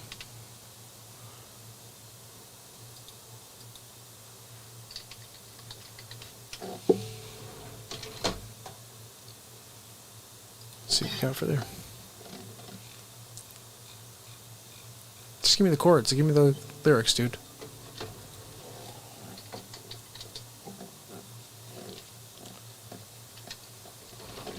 Come on, come on, come on. How could you not find that anywhere? This is crazy. I'm talking about the song. I don't want to tell you what it is. I want to just get into it so you guys can be like, oh, I like that song. I used to like that song. I think it's one of those, like where you used to like it. One of those, you know. Nope.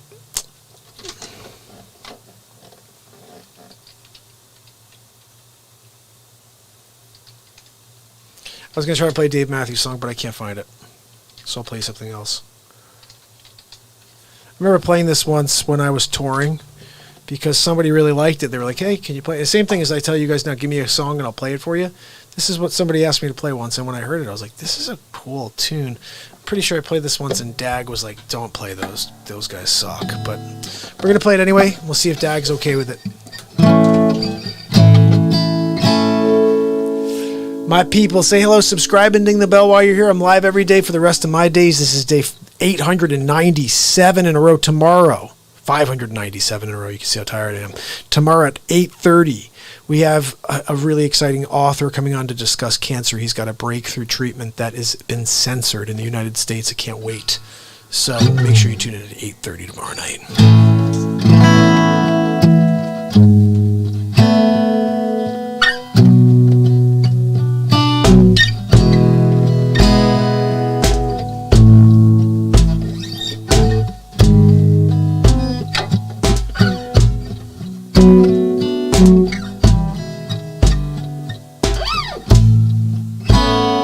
Trying to remember how it goes. It's been a while. Here we go. I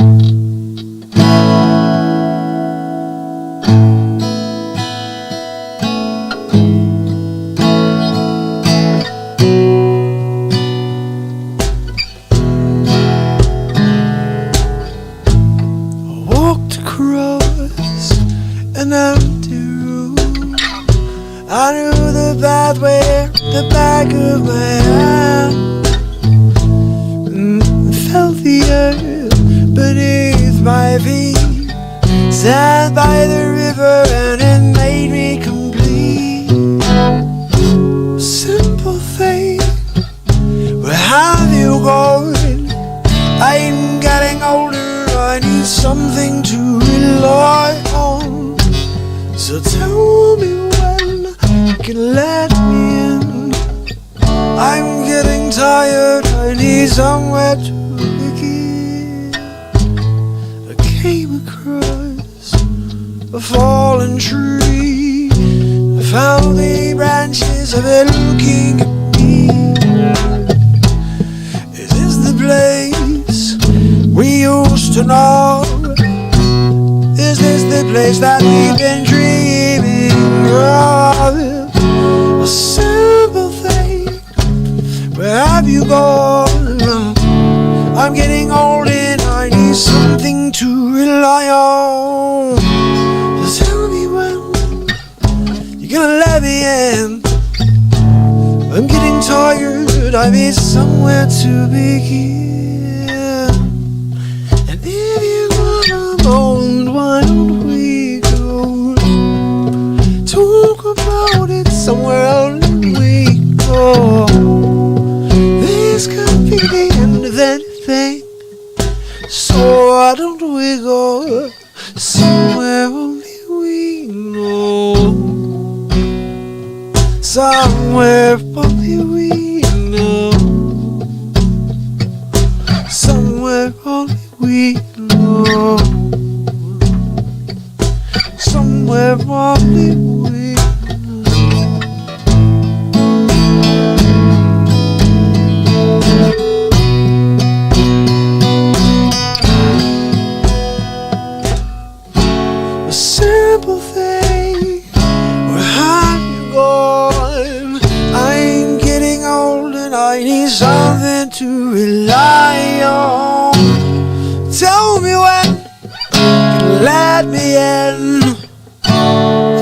tired, I need somewhere to begin. And if you got a moment, why don't we go to confound it somewhere only we know? This could be the end of everything, so why don't we go? So why don't we go?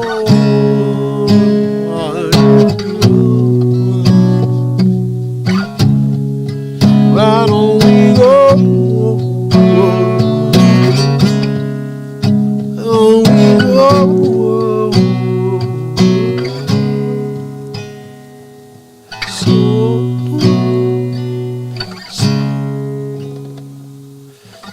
why don't we? Somewhere we go.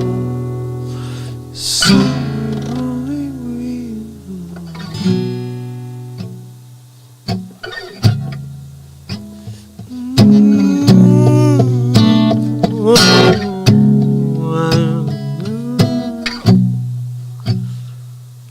So only we.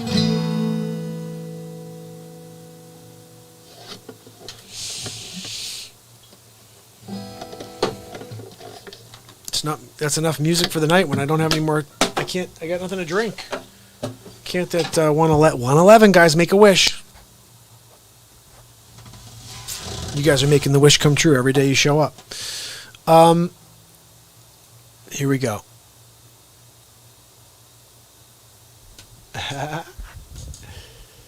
That's hilarious.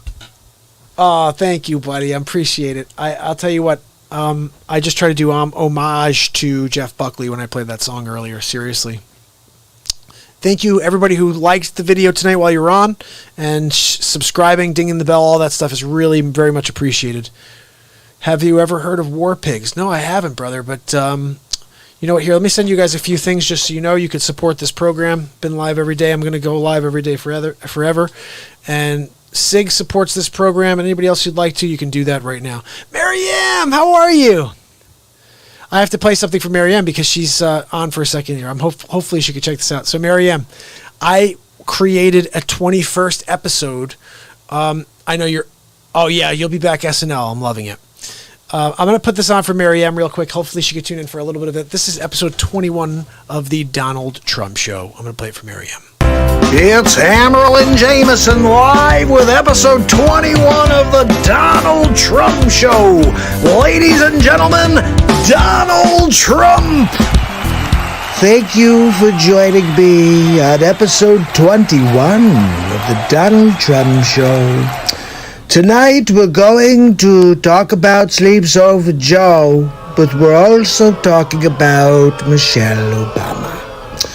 Not sure if you saw his speech, so we're going to go over a little bit of it.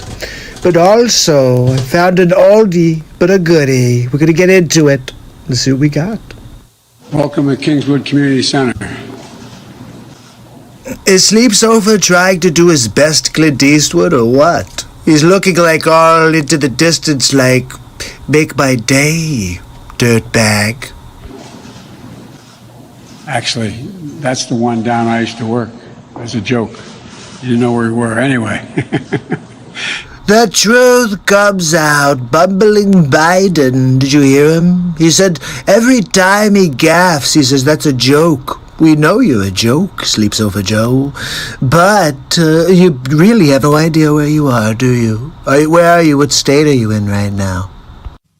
And here at home, as George Floyd, Breonna Taylor, and a never-ending list of innocent people of color continue to be murdered. Miguel, I agree with you. Any innocent people should not be getting murdered by cops. But let's be honest, George Floyd, he's a 5-time criminal on his way to being 6th.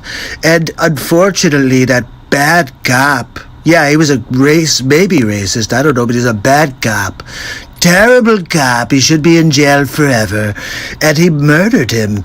So, but no, that was horrible. But anybody who's murdered, but don't say countless. I think it was 13 last year. What's countless is all of the little boys, girls, adults, all of the people that are dying constantly that are not part of the Black Lives Matter movement. Stating the simple fact that a Black Life Matters is still met with derision from the nation's highest office. Look, I love Black lives, Michelle. I just have to ask you, why is it that it's only George Floyd's life matters? Could you answer that, please? And then you just said all innocent people. He was caught with counterfeit bills, and he also had just stolen $20 worth of cigarettes. He was overdosed, I heard. What we get instead is chaos, division, and a total and utter lack of empathy. You see this? It's like I should write down what she's saying, and then you could write Antifa on top, and you'd say, that's what's going on right now. They see an entitlement that says only certain people belong here. What is she talking about, Bushwood Country Club? That greed is good and winning is everything, because as long as you come out on top. Says the former First Lady of the United States, living in a $12.5 million house in Martha's Vineyard. It doesn't matter what happens to everyone else. Why did you and your husband, because you want to all of a sudden take credit for him, why did you cut off funding to the historic Black colleges and universities? I refunded them, by the way. You ever heard of the Terraform Act, Michelle? Well, your husband didn't. I released 4,400 criminals who really were, it was like minor offenses, and 97% of them were black. Why didn't you do that, Miguel? They see our leaders labeling fellow citizens enemies of the state. You know, I'm looking into the Snowden case because you declared him an enemy of the state for just telling the people what you were doing behind their backs. It just goes to show that you didn't just spy on the Trump campaign, you spied on every single human being in the United States of America. Good job. Very good. For me. You're going down. So all I gotta say, hashtag Obamagate. Hashtag Shadowgate, really. While emboldening torch-bearing white supremacists. You know, this would have been the perfect time for her to bring up the wild people in the streets. They're burning buildings, they're beating people up in the streets, they're murdering each other, the criminals in all the democratic cities. And she doesn't bring it up. She talks about white supremacists. Where the hell is that going on? We're talking about rioting in the streets. It's all of your people, Michelle. They watch in horror as children are torn from their families and thrown into cages. Are you kidding me? We're talking about the cages that your husband built. Look at this, right on national television. She's lying to the people. Your husband is the one who built the cages and used them first. I don't even know how much we use them, but I know your husband built them. And pepper spray and rubber bullets are used on peaceful protesters for a photo op. Why would I not take a photo op with a Bible in my hands? But they shouldn't have been throwing glass bottles and throwing water bottles that were frozen at the police officers. They're lucky that we didn't do more than shoot some rubber bullets at them, really. Sadly, this is the America that is on display for the next generation.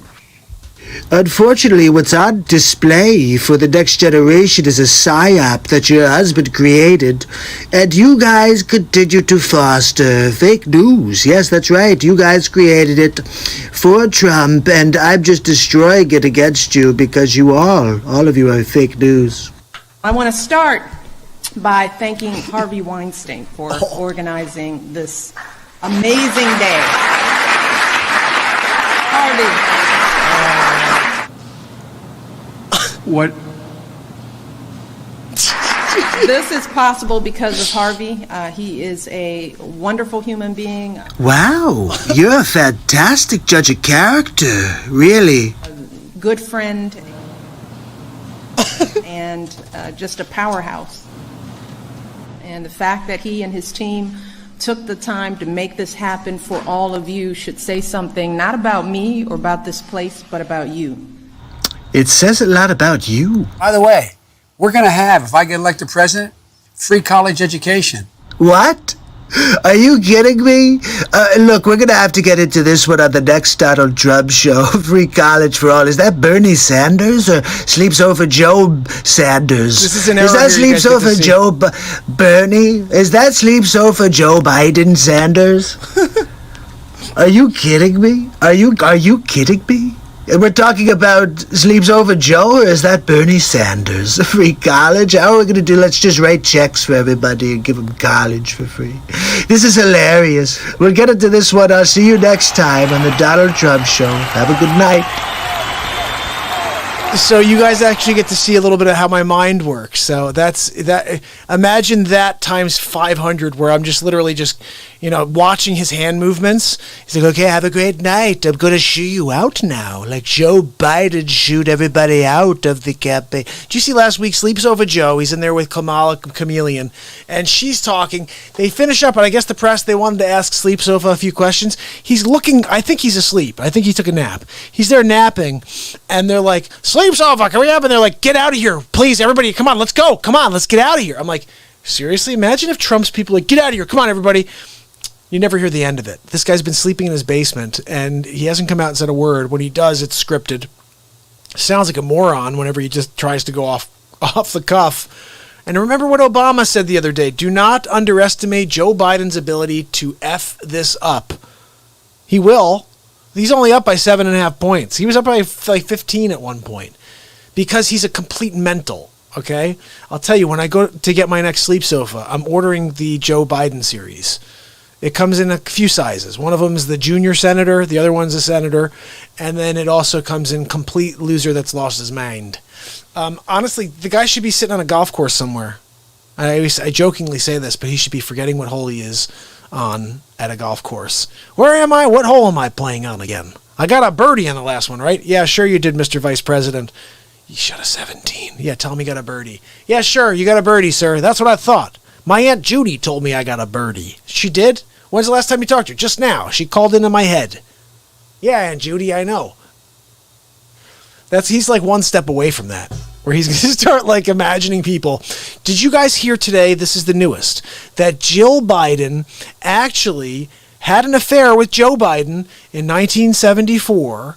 This is when they were working, she and her previous husband were working on Joe Biden's campaign, and he cheated on, or he basically broke up the family.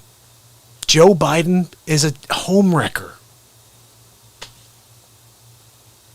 Ooh, Maryam's calling the post service tomorrow. So Maryam, here's the thing I did find out.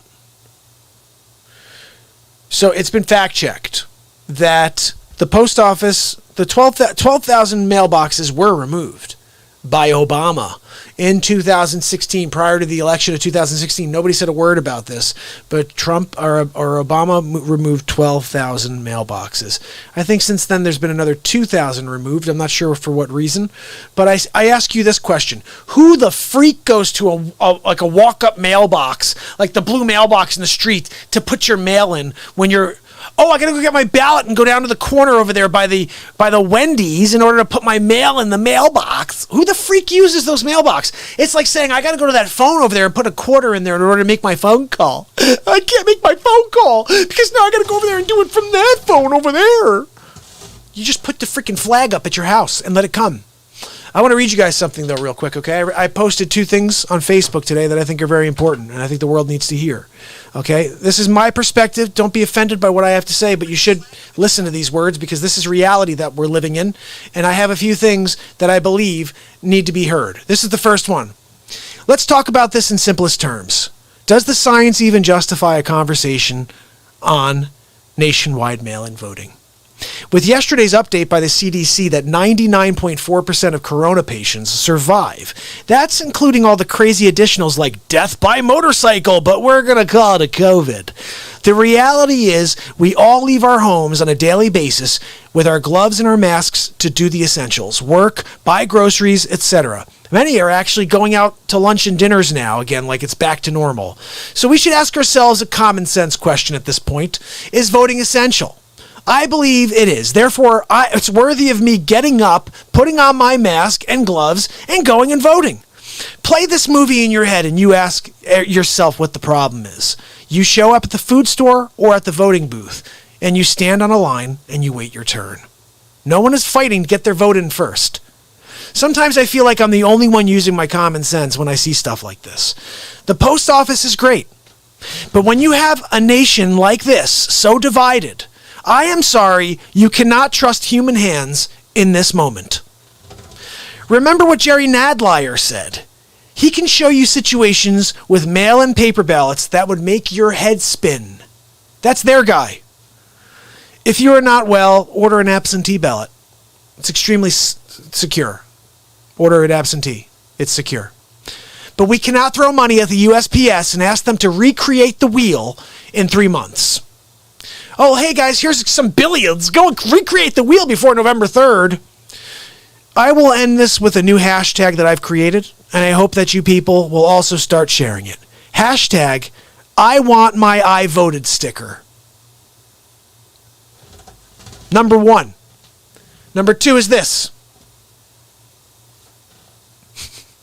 I'm at it. I'm over it, guys. I had Dr. Fleming on yesterday, and he blew my mind with reality. Okay, the reality is very simple.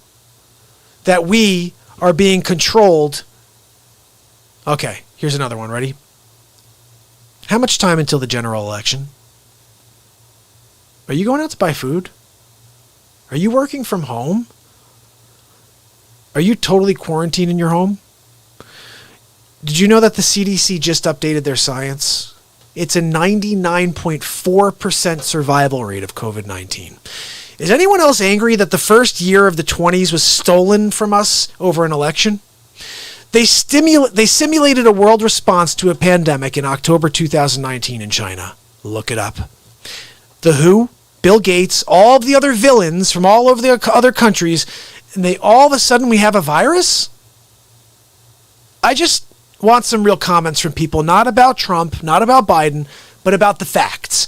99.4% survive, and many have lost businesses. Did you know more people have died of suicide during this pandemic than COVID patients? And that's even with the Dr. Birx letting the nation know that they are being liberal with the case and death count. If 100 people are in a room and 100 survive 4 out of 10 times, should we really be huddled in our homes and wearing masks while jogging, etc.? This is not what they alarmed us to. This is not what they led us to believe when they estimated millions of deaths. If you haven't seen Dr. Richard Fleming's appearance on the Real Talk show last night, he explains everything. And why the vaccine is going to kill the same people whether they take it or not. I want to say that again. The vaccine is going to kill the same people whether they take it or not. You got to watch what he said about this. So basically, he said the way vaccines work is you don't not get the virus. You still get the virus, but it's supposed to be a lesser form. The problem is because COVID-19 has a latency period to it, that first 4 days, 5 days are crucial, Dr. Fleming said. Well, guess how long it takes for your immune system to kick in to the actual vaccine that you've taken from Bill Gates. Take this vaccine twice and you'll be protected. You can go out and you won't get COVID-19. No, you're going to still freaking get it. So I didn't even realize this, but now it does make sense. People get the flu shot, they still get the flu. Because you're not getting the flu, you're just getting a lesser form of it. You get a lesser form of COVID-19. However, it's like 4 stages. I should pull up this page for us to look at. It's like 4 stages. That first stage is the first 3 to 5 days. And if you don't act in that first 3 to 5 days with the proper medications that Dr. Fleming shared with us yesterday, you are in the second segment of this virus, which is basically the AIDS segment of the virus. This virus has segments of AIDS in it. It has pieces of the rabies virus, Dr. Fleming believes. So you have rabies virus, AIDS, and you've got SARS-1 together creating SARS-2. This is what SARS-2 is. It's all of these things. If you don't stop it before it gets to the AIDS stage, by the way, guys, they've never found a vaccine for AIDS. Ever. Never has there been a vaccine that's worked for AIDS. Why does anybody think that these vaccines are going to work? And you're going to change your DNA.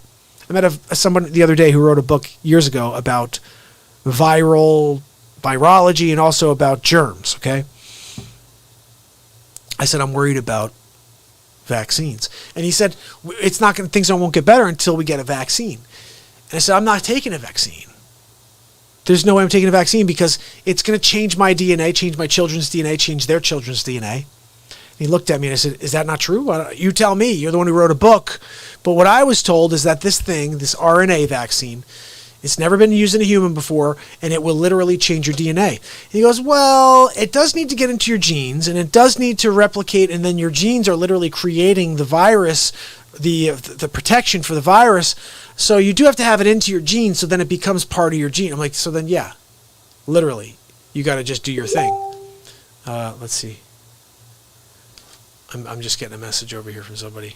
Darlin, my brother. I hope you come onto YouTube, pal. But here's the thing, guys. I learned so much from Dr. Fleming, but most importantly, what I learned is that you can't live in fear. If you could stay ahead of this and you could pay attention to how you're feeling, and you can be ahead of it, or just get ahead of it enough to take the hydroxychloroquine up front, or chloroquine, or there's another one, something queen. These things are working. Oh, Darlin's awesome. He's very, very nice. I'm going to tell him we're on right now. Hold on a second. Let me tell him.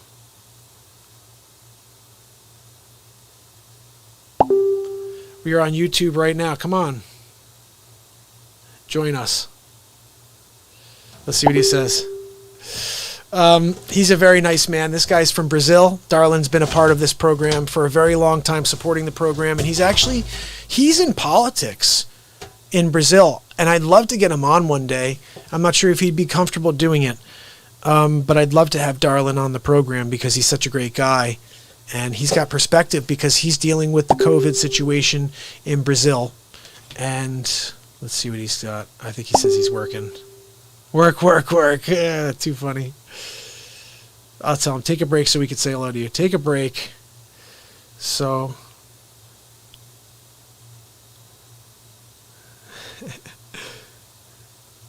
let's see if he comes on the air. So, guys, what I was going to do for you is play a couple more face swaps. What do you think? Do you want to see a couple more things to make you laugh a little while we're in the middle of this thing? Oh, my goodness, Lars. So it's crazy. I walked into Trader Joe's months ago, okay? And I put on this mask, my crazy mask. So I got the respirators. I'm an inventor. Okay, so this thing right here, you saw, the BeatSeat. I invented this.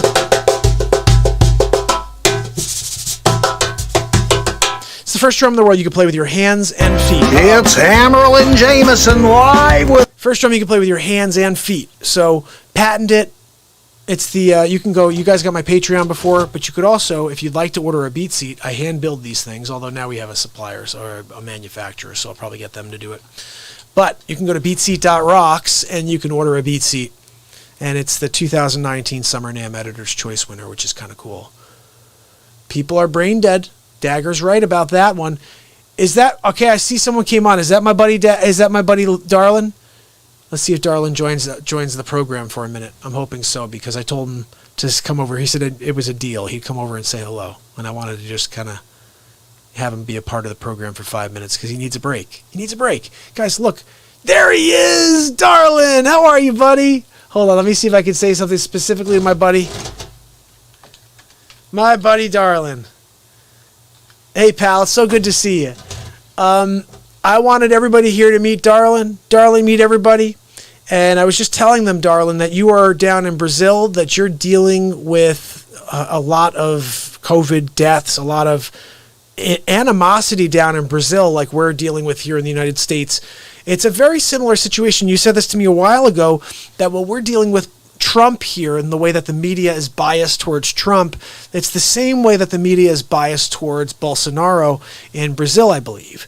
And so basically what I wanted to do one of these days, if you're up for it, darling, is to have you on the program and to talk with you, speak with you about your experiences down in Brazil, what's happening there in the, in the political realm, and how bad is it COVID wise? Are you guys using hydroxychloroquine, these types of things? And just, maybe just have a chance to finally see you face to face. You've been supporting this program for a really long time, which I appreciate more than anything. And I love seeing you pop in, bud. And I told you need a little break. So I'm glad you came over. And say hello to Bulldag, say hello to Lars, say hello to Sig and Paul. I think both Pauls are on. I'm hoping they're still on with us. And Marianne was in for a minute. She had to get going, I'm pretty sure, but she will be back on Saturday Night Live to get down with me again and continue dropping the truth. We go down the rabbit hole. We go down the rabbit hole every week now. And I'll tell you what, tomorrow is going to be huge, guys. Tell me what tomorrow is. Let me tell you. Let me read this to you real quick. Ready? This is what you're going to get tomorrow. Do you want to know how to eliminate cancer with confidence, with no side effects, and inexpensively? Okay, here we go. Would you like to avoid deadly side effects of chemotherapy and radiation? Does it anger you that 714X was approved in Canada in 1989 and then blocked in the United States of America? Why is Big Pharma so threatened it caused the ban back of this book back in 1996? So this book that we're going to be discussing tomorrow is banned in the United States of America because it saves lives. And if you know anything about the healthcare system in the United States of America, they don't want you to live. They want you to take their drugs. And then they want you to die because they need to make room for the next person to take the drugs. But more importantly, when they find a real cure for something, it destroys their cash cow, right? Let me just read you a couple more things. Oh, awesome. Darling, you'd like to do it? Yeah, the book is banned in the U.S., is what this says. So we're going to have him on to talk about this. So let's listen to what he has to say here, because this is very important, okay? Did you know that over 30 million Americans died from chemotherapy and radiation in the last 20 years and at a cost of trillions of dollars? Do you approve of the medical industrial complex collecting over $3 trillion and they've blocked cures for cancer for the last 100 years? Since 1980, Big Medicine harvested over 100 million lives worldwide and reaped an estimated $117 trillion in cancer treatment alone. Less than 3% survive past 5 years following standard treatment. Will you fight for your right to life to avoid being a statistic? Knowledge is the way out of nowhere. Order and read the book online today. So I'm going to give you guys a code so you can get a discount. And you could get this book, and basically I'm going to be reading this book tonight myself in order to be prepared for this conversation tomorrow. But I'm very, very excited about this, guys, because to have guests on every day is where my goal for this show is. Seriously, I'm going to create a calendar, and you guys just go in and be like, hey, we got someone for September 15th, Mark. Book them in, and let's just roll with it. Oh, okay. Darlin said, Mark, don't you have kids? Don't play with the pharmacy industry. Okay, no problem. You're right, brother. I don't want to get into any trouble. I'm just saying. I'm going to have him on and let him talk. This is a platform for people to speak.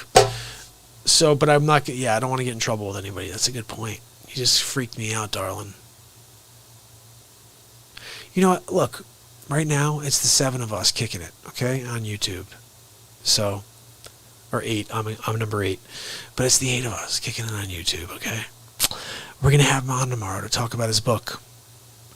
And if more people show up, more people show up. Look, I can't live in fear. I have to come out here and I got to broadcast. I got to come here and I got to connect. We got to rip the lid off the fake news. And we got to rip the lid off of the FDA. Because they're a fake. It's the fake distribution of anarchy. That's the FDA. I'm just going to report.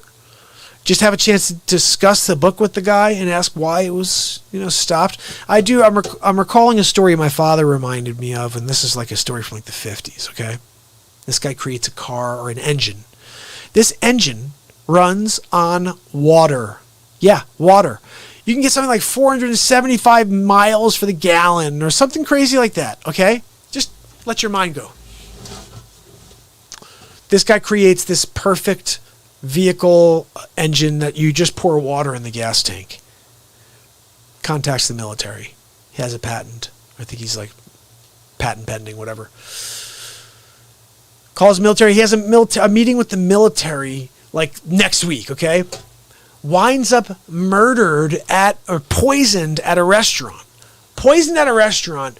His brother goes back to his research. It's all gone. Stolen. Murdered by poison. Gone. They will never let something that can change their industry out. And if he's right that for 100 years they've had lots of cures. Now here's the thing. Someone like Trump is important for us because he doesn't take crap from anyone. First of all, you can't buy Trump. Do you see what he just did to Big Pharma? Signing that executive order that he's going to bring the prescription costs down. Like, that's a big thing to do against someone like Big Pharma. But he doesn't. He just goes. This guy's an animal. But what I'm thinking here is just a nice conversation. Just understand. I think this platform needs to exist for people who don't have their voice heard on other, platforms. Because if they can't get on, like someone for like Mary M is a great example. Mary M has a bigger following than I have, okay? But she's shadow banned. And I may be as well. I mean, Rob tells me I'm shadow banned, that he's like, you put your content out there and it's just blocked. It doesn't go anywhere. It just stops. He's like, because it's solid. Like, all these Donald Trump shows are hilarious. They should be out there getting thousands of views, and we have like 75 views. Like, they don't push my content out there because it's controversial, because it's influential, maybe, I don't know. But this is what Rob thinks, okay? And Rob's not on at the moment, but that's what his perspective is. Oh. Let's see. Dag has something for me to play here for you guys. Let's put this on the air.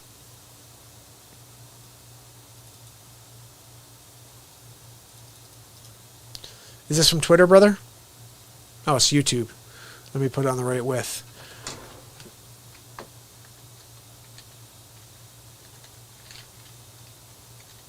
Let me just put this on at the right width so it looks right. Okay, so this is, I'm not sure who this is. Is this Dr. Fleming? Hi, this is Dr. Mercola, and this COVID crisis has been one of the most serious health challenges ever presented to our country.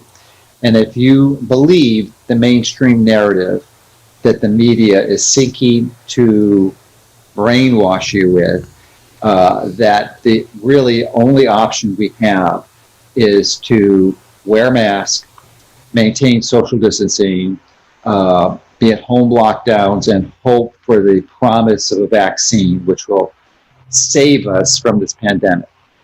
Isn't it interesting that it very rarely, if ever, is discussed in the media that there are other alternatives, that you can improve your own immune system? Imagine that. Simple strategies that don't involve drugs. But it can be done. And it can be done quite easily, actually. And many of these strategies don't involve any investment on your part other than some time, effort, and energy. They're essentially free. So in an effort to help the country understand that there are indeed other options and alternatives to what mainstream is teaching and preaching at us, I've developed a site. It's called stopcovidcold.com. And it has a really engaging questionnaire to help every single person determine their risk analysis, their risk actually for developing COVID-19. So I encourage you to take this test to find out what your risk is. Hopefully you're at a very low risk, as if you've been following the recommendations on the site, you will be.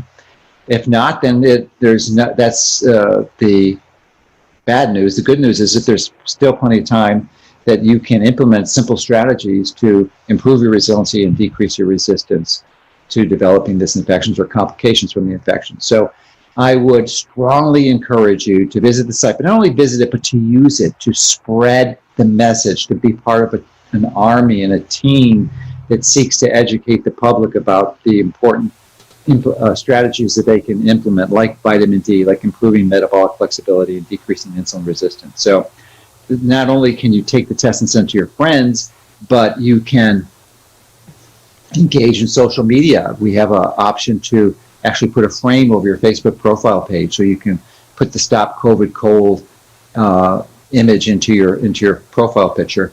And also, we have a Facebook group page now that we are using to allow people to serve as a community where their questions are answered, and help people support each other in spreading this message far and wide, especially.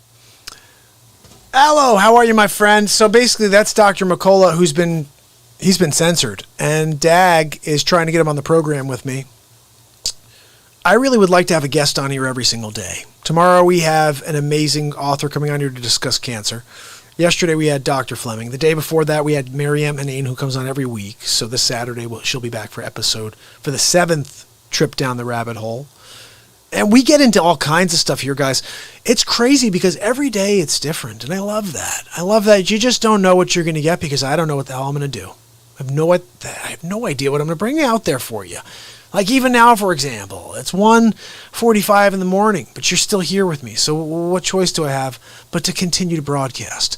And Allo, I hope you head over to YouTube, buddy. Join all of us.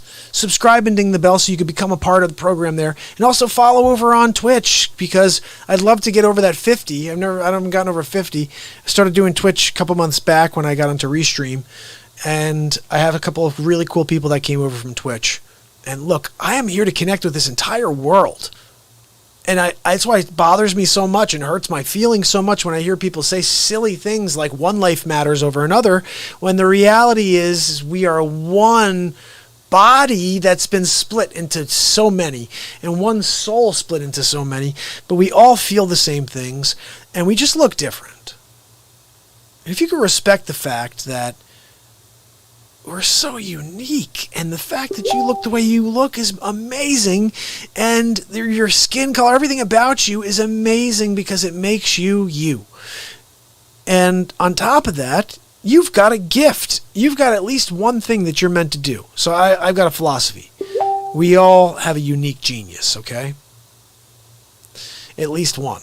Something that we do well. Something we may do better than everyone else. There's a chance you may do it better than everyone else. And it's going to take you a while to find it. Don't think you find it overnight. I was living for 40 years before I found what I'm doing. Before I connected with what we're doing here for 597. That's a 40-year journey, guys. 40-year journey through the desert. Splitting the waves in the Red Sea. Are you kidding me?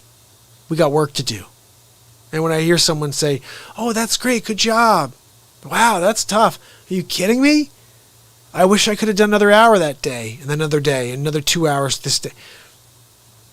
The only way, look, I'm doing so much, but I don't think it's enough. I still don't think it's enough. So I keep building energy, dropping out face swap day after day for you to try to get you to say, what the heck is he going to do next? I don't want you to forget that every day there's a new piece of content coming at you on YouTube from this program. Every single day you're getting a new Donald Trump show, or you're getting some other face swap.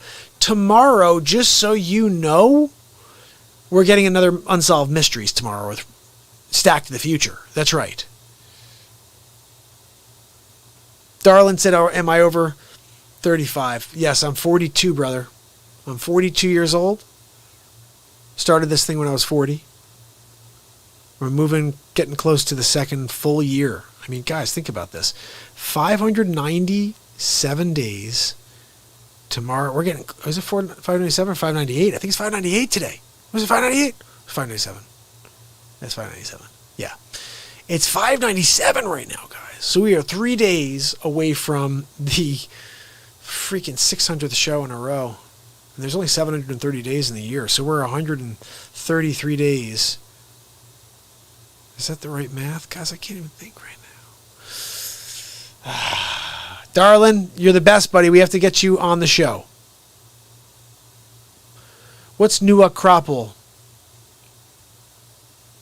What's new at Cropple?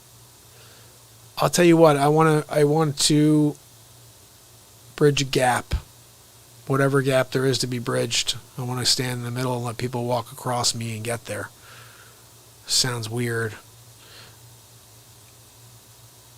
I don't know. It's like kind of a weird thing, guys, that I'm living in a time where I finally understand what I'm meant to do. And in that same moment, it's the most destructive, vile, and disgusting time that I know of in the history of time that I know of. And I'm just starting to feel it and understand the gravity of my mission. And that it's taking that all on.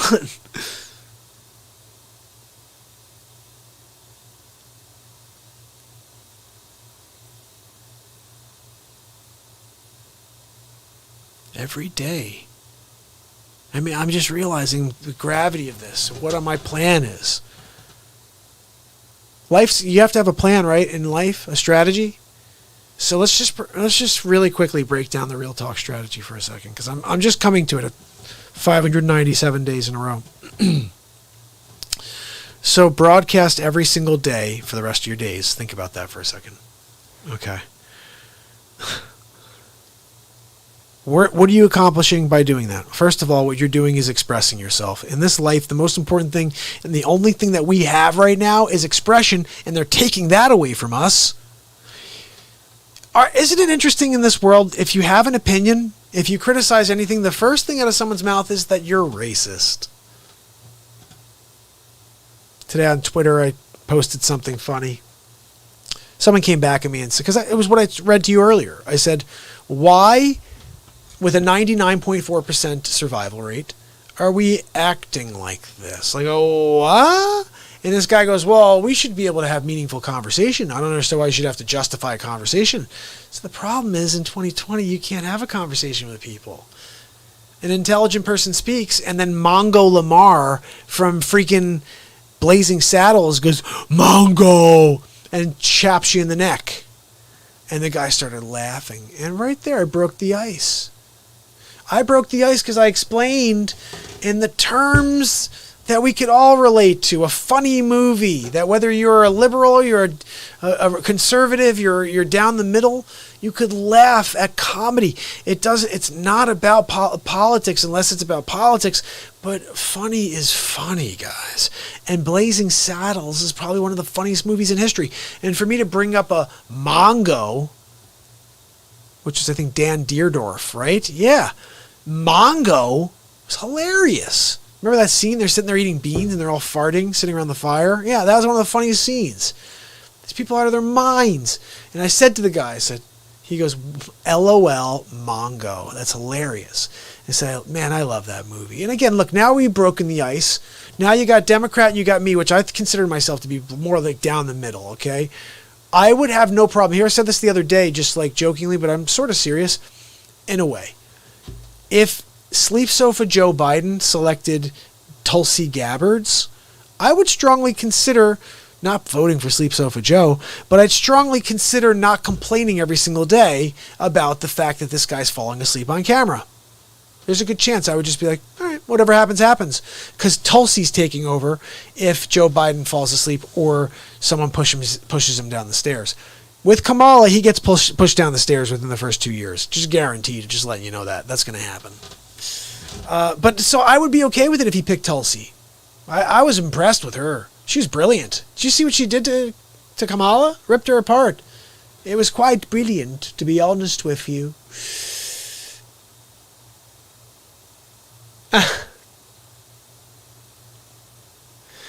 Let me know who that is. What new Hakropple is. That's so funny. Darlin said, just make millions as a TV presenter, buddy. You can't play Aristotle nowadays. It's kind of sad. I got so much to say, so much that we should be connecting on as far as like creativity. And you guys know we're living in a time where very few people are smiling and they're just so angry. But a smile has an energetic value that costs zero to me to give, to cost zero to currency holder. And we just hold them in. It's terrible. Yeah, I was going to say, Dag said he found something. He found me a link with a guy with the initials AJ. It's a show that has something to do with information. And sometimes people go to war. So Dag has a clip for me. You guys can see it offline there if you want to click it and look at it. I can't play it here because we will get dropped. I'm pretty sure I may get dropped for Macola because he's banned, but who knows? Who cares? Yeah, I like to see a lot of the stuff that's going on behind the scenes because we're being lied to. Fauci is a freaking fraud, guys. I mean, seriously, 6 presidents. This is Mary M's line. 6 presidents. It's enough. We've had enough Fauci. I mean, I'll tell you, yesterday, it was pretty funny.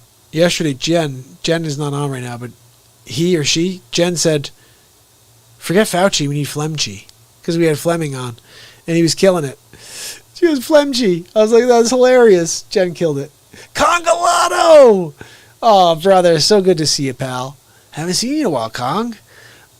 Yes, look, Fauci is kind of a piece of garbage. We're finding that out now. But we're considering bringing in Flemchi. Flemchi, sometimes he'll show up, and he has a little phlegm in his throat, but he spits in Fauci's face and everything, and we all laugh. It's laughable. But look, when I get Flemchi in there, we're going to really get into the cure. There's going to be a cure. It's called hydroxychloroquine with a slap in the face. Oh, my brother Kong. They drowned the message at Big League. Yes, they do. Yeah. It's funny. Some people say that he said Bigly. He said Big League. Think about it. He's kind of like, if you think about Donald Trump in general, he speaks to the people like the people. And I had a baseball coach when I was a kid. And he would say stuff like, we're going to play this team on Saturday and we're going to win Big League. And that's why I know when he says it, he doesn't say Bigly, even though Bigly is a word, some weird word. But I'm pretty sure he's Trump just being, look, we're going to win Big League. We're going to win Big League. It's going to be the greatest performance of all time. Nobody's ever seen what we do. Look, nobody's ever seen anything like we've done before. That's what they always say. I love that. My favorite line from Trump is, look, I just want you to know we're coming back Big League, and nobody's ever seen anything like this before. Nobody's ever done anything like this before. Nobody's ever seen a Trumper like this before. And nobody's ever seen a gold toilet like that. Except Melania. She tried to take a poop in it the other night. I told her, I said, look, Melania, that gold toilet is for my hiney only, okay? You can't go and sit at a gold toilet because you have Slovenian poops, okay? You were born in a part of the world where there's a little bit of grease in your poops. And sometimes it tarnishes the gold. I can't have you tarnish my gold, okay? It's Big League, it's my thing. Oh, I need something to drink, guys. Check this out. I may have to get Max and take him for a walk. Let's see what happens here. I'm going to put on a face swap. Because we're not done yet. 2 hours, 46 minutes in. 1:57 in the morning. You freaking darn right I'm not done yet. Let's see what we got here. It's the Donald Trump Show. Look, we're winning Big League. We're going to win Big League. This is the finale? Donald Trump Show 20? Sorry. I really need a drink. I gotta tell you, this was one of the funniest things I did. It's better than Kamala 20. I have to fix Kamala 20. But let me play you this because this is probably one of the funniest things. Check this out.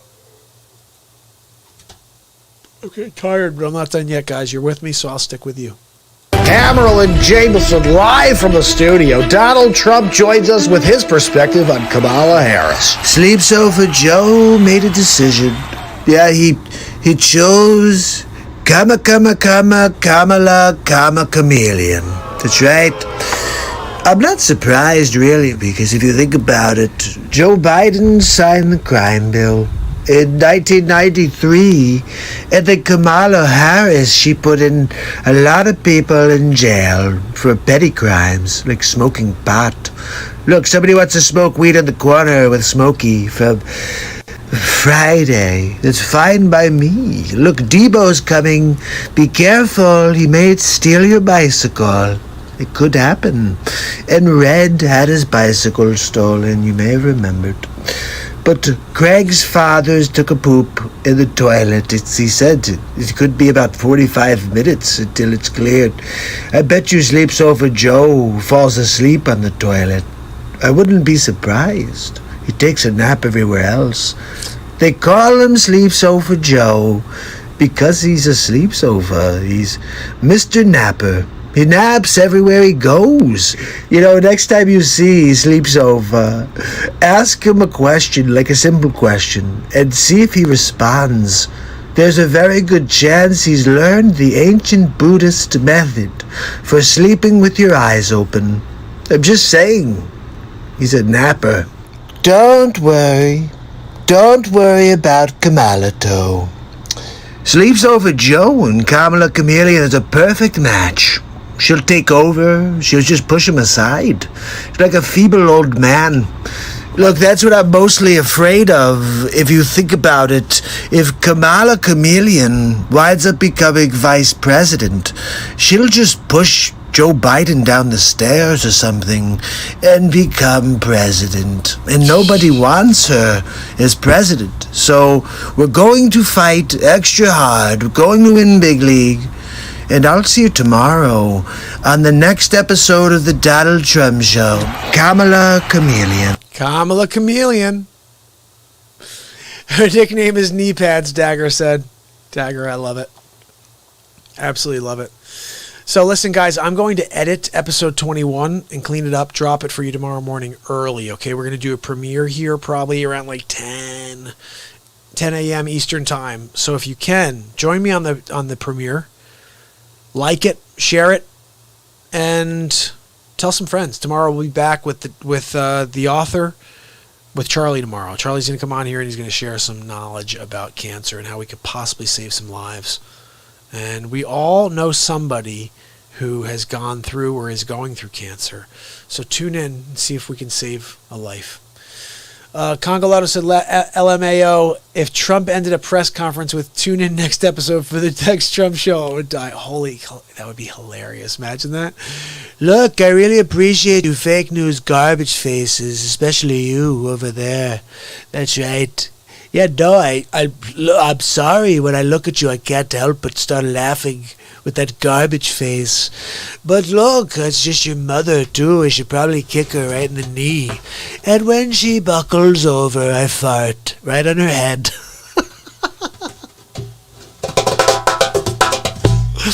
Oh, guys, what the hell is wrong with me? This is what we do 3 hours in at 4 in the morning. That's 2 in the morning here for me. But imagine that.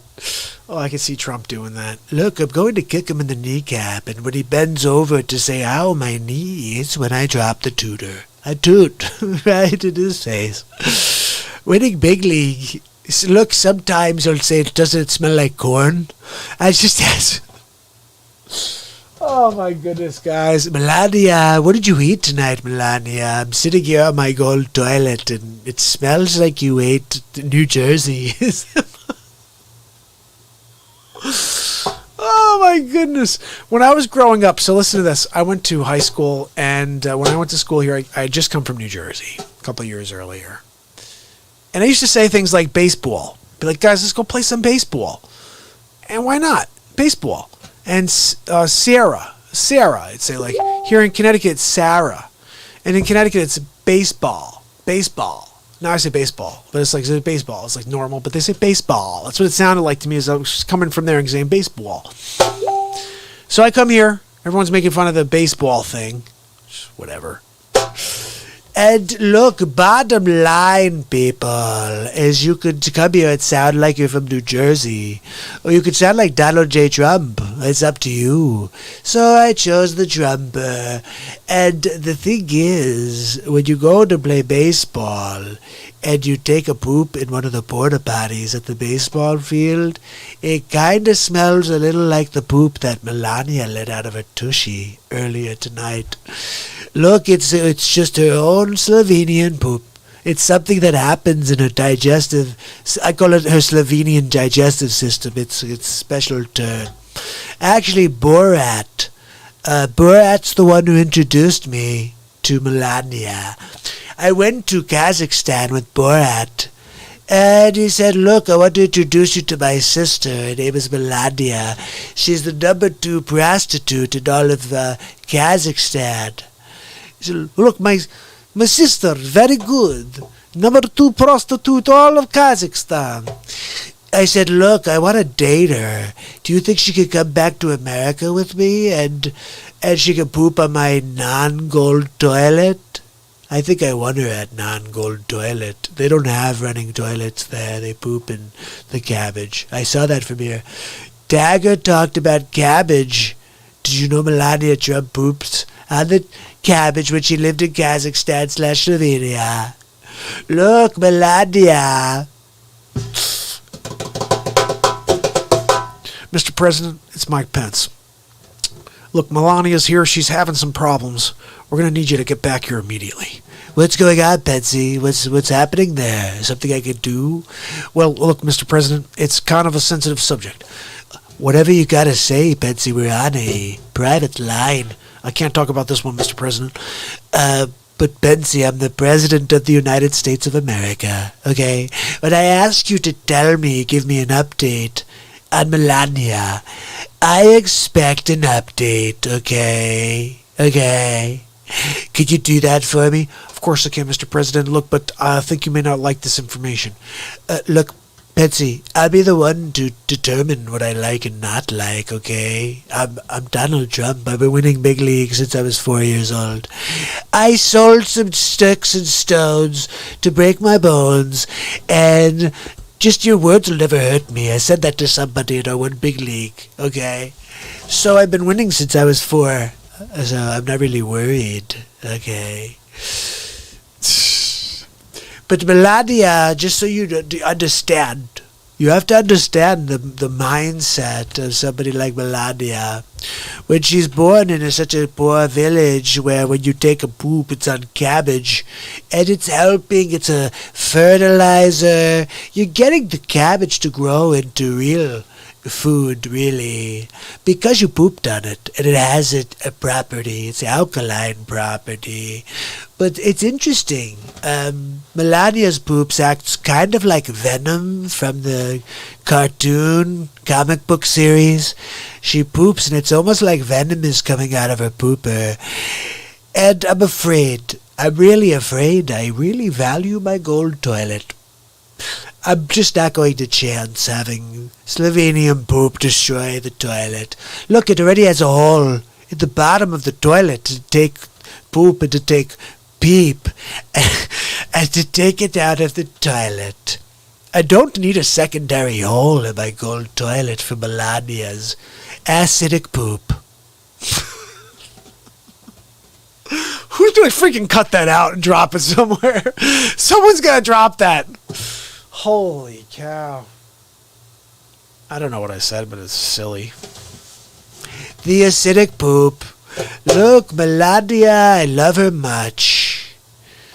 But we don't have a lot of toilet paper, and she takes quite a nasty poop. Okay, look, I'm just telling you, just being honest.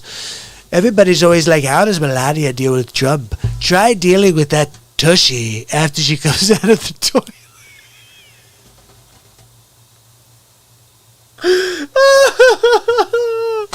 Oh my goodness, dude, are you kidding me?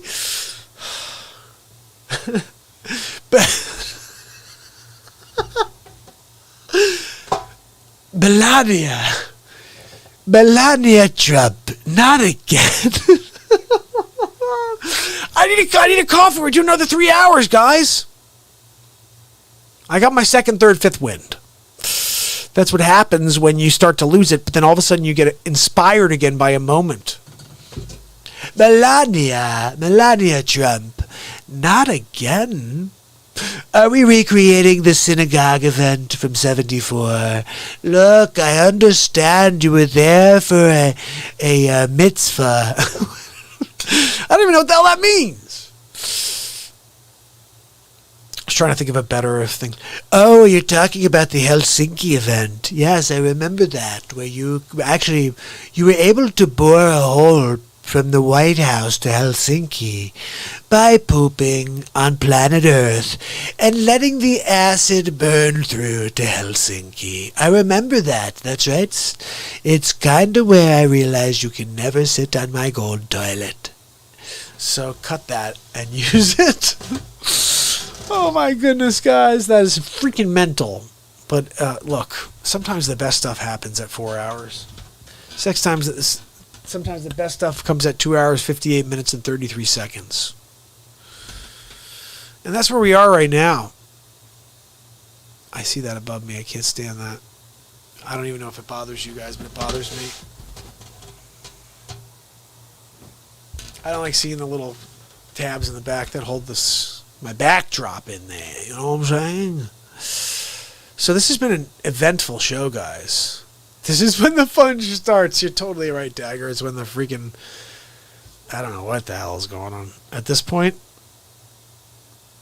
I'll tell you what, I needed that laugh, though. It's funny how sometimes you can just kind of bring yourself out of something or into something positive just by, like, allowing yourself to be a goofball. I think that's one of my favorite bits. To talk about Melania. She's got a pH level of -4. It's never been seen before. It's something that's never been done. It's kind of like my tax plan, and nobody's ever seen anything like it before. Nobody's ever seen anything like the venom/poop that comes out of Melania's cornhole. And when she does it, it stinks up half the wing at the White House. Sometimes we're like, look, I'll see you later. And she's like, where are you, Dad? Dad's like, look, I don't know. I'm somewhere on 1600 Michigan Boulevard, where the hell I friggin' lives. Where does he live? 1600 something? 1600? I can't think of it. Ouch, that could melt steel. That's right. Melania could... Actually, some people say that Melania's poop could be the missing link for alchemy. You need something in order to be able to burn the content and create gold. So it could be that Melania is the missing link to alchemy. Holy cow, guys. So 2:11 in the morning. This has been a lot of fun. Look, tomorrow. Tomorrow,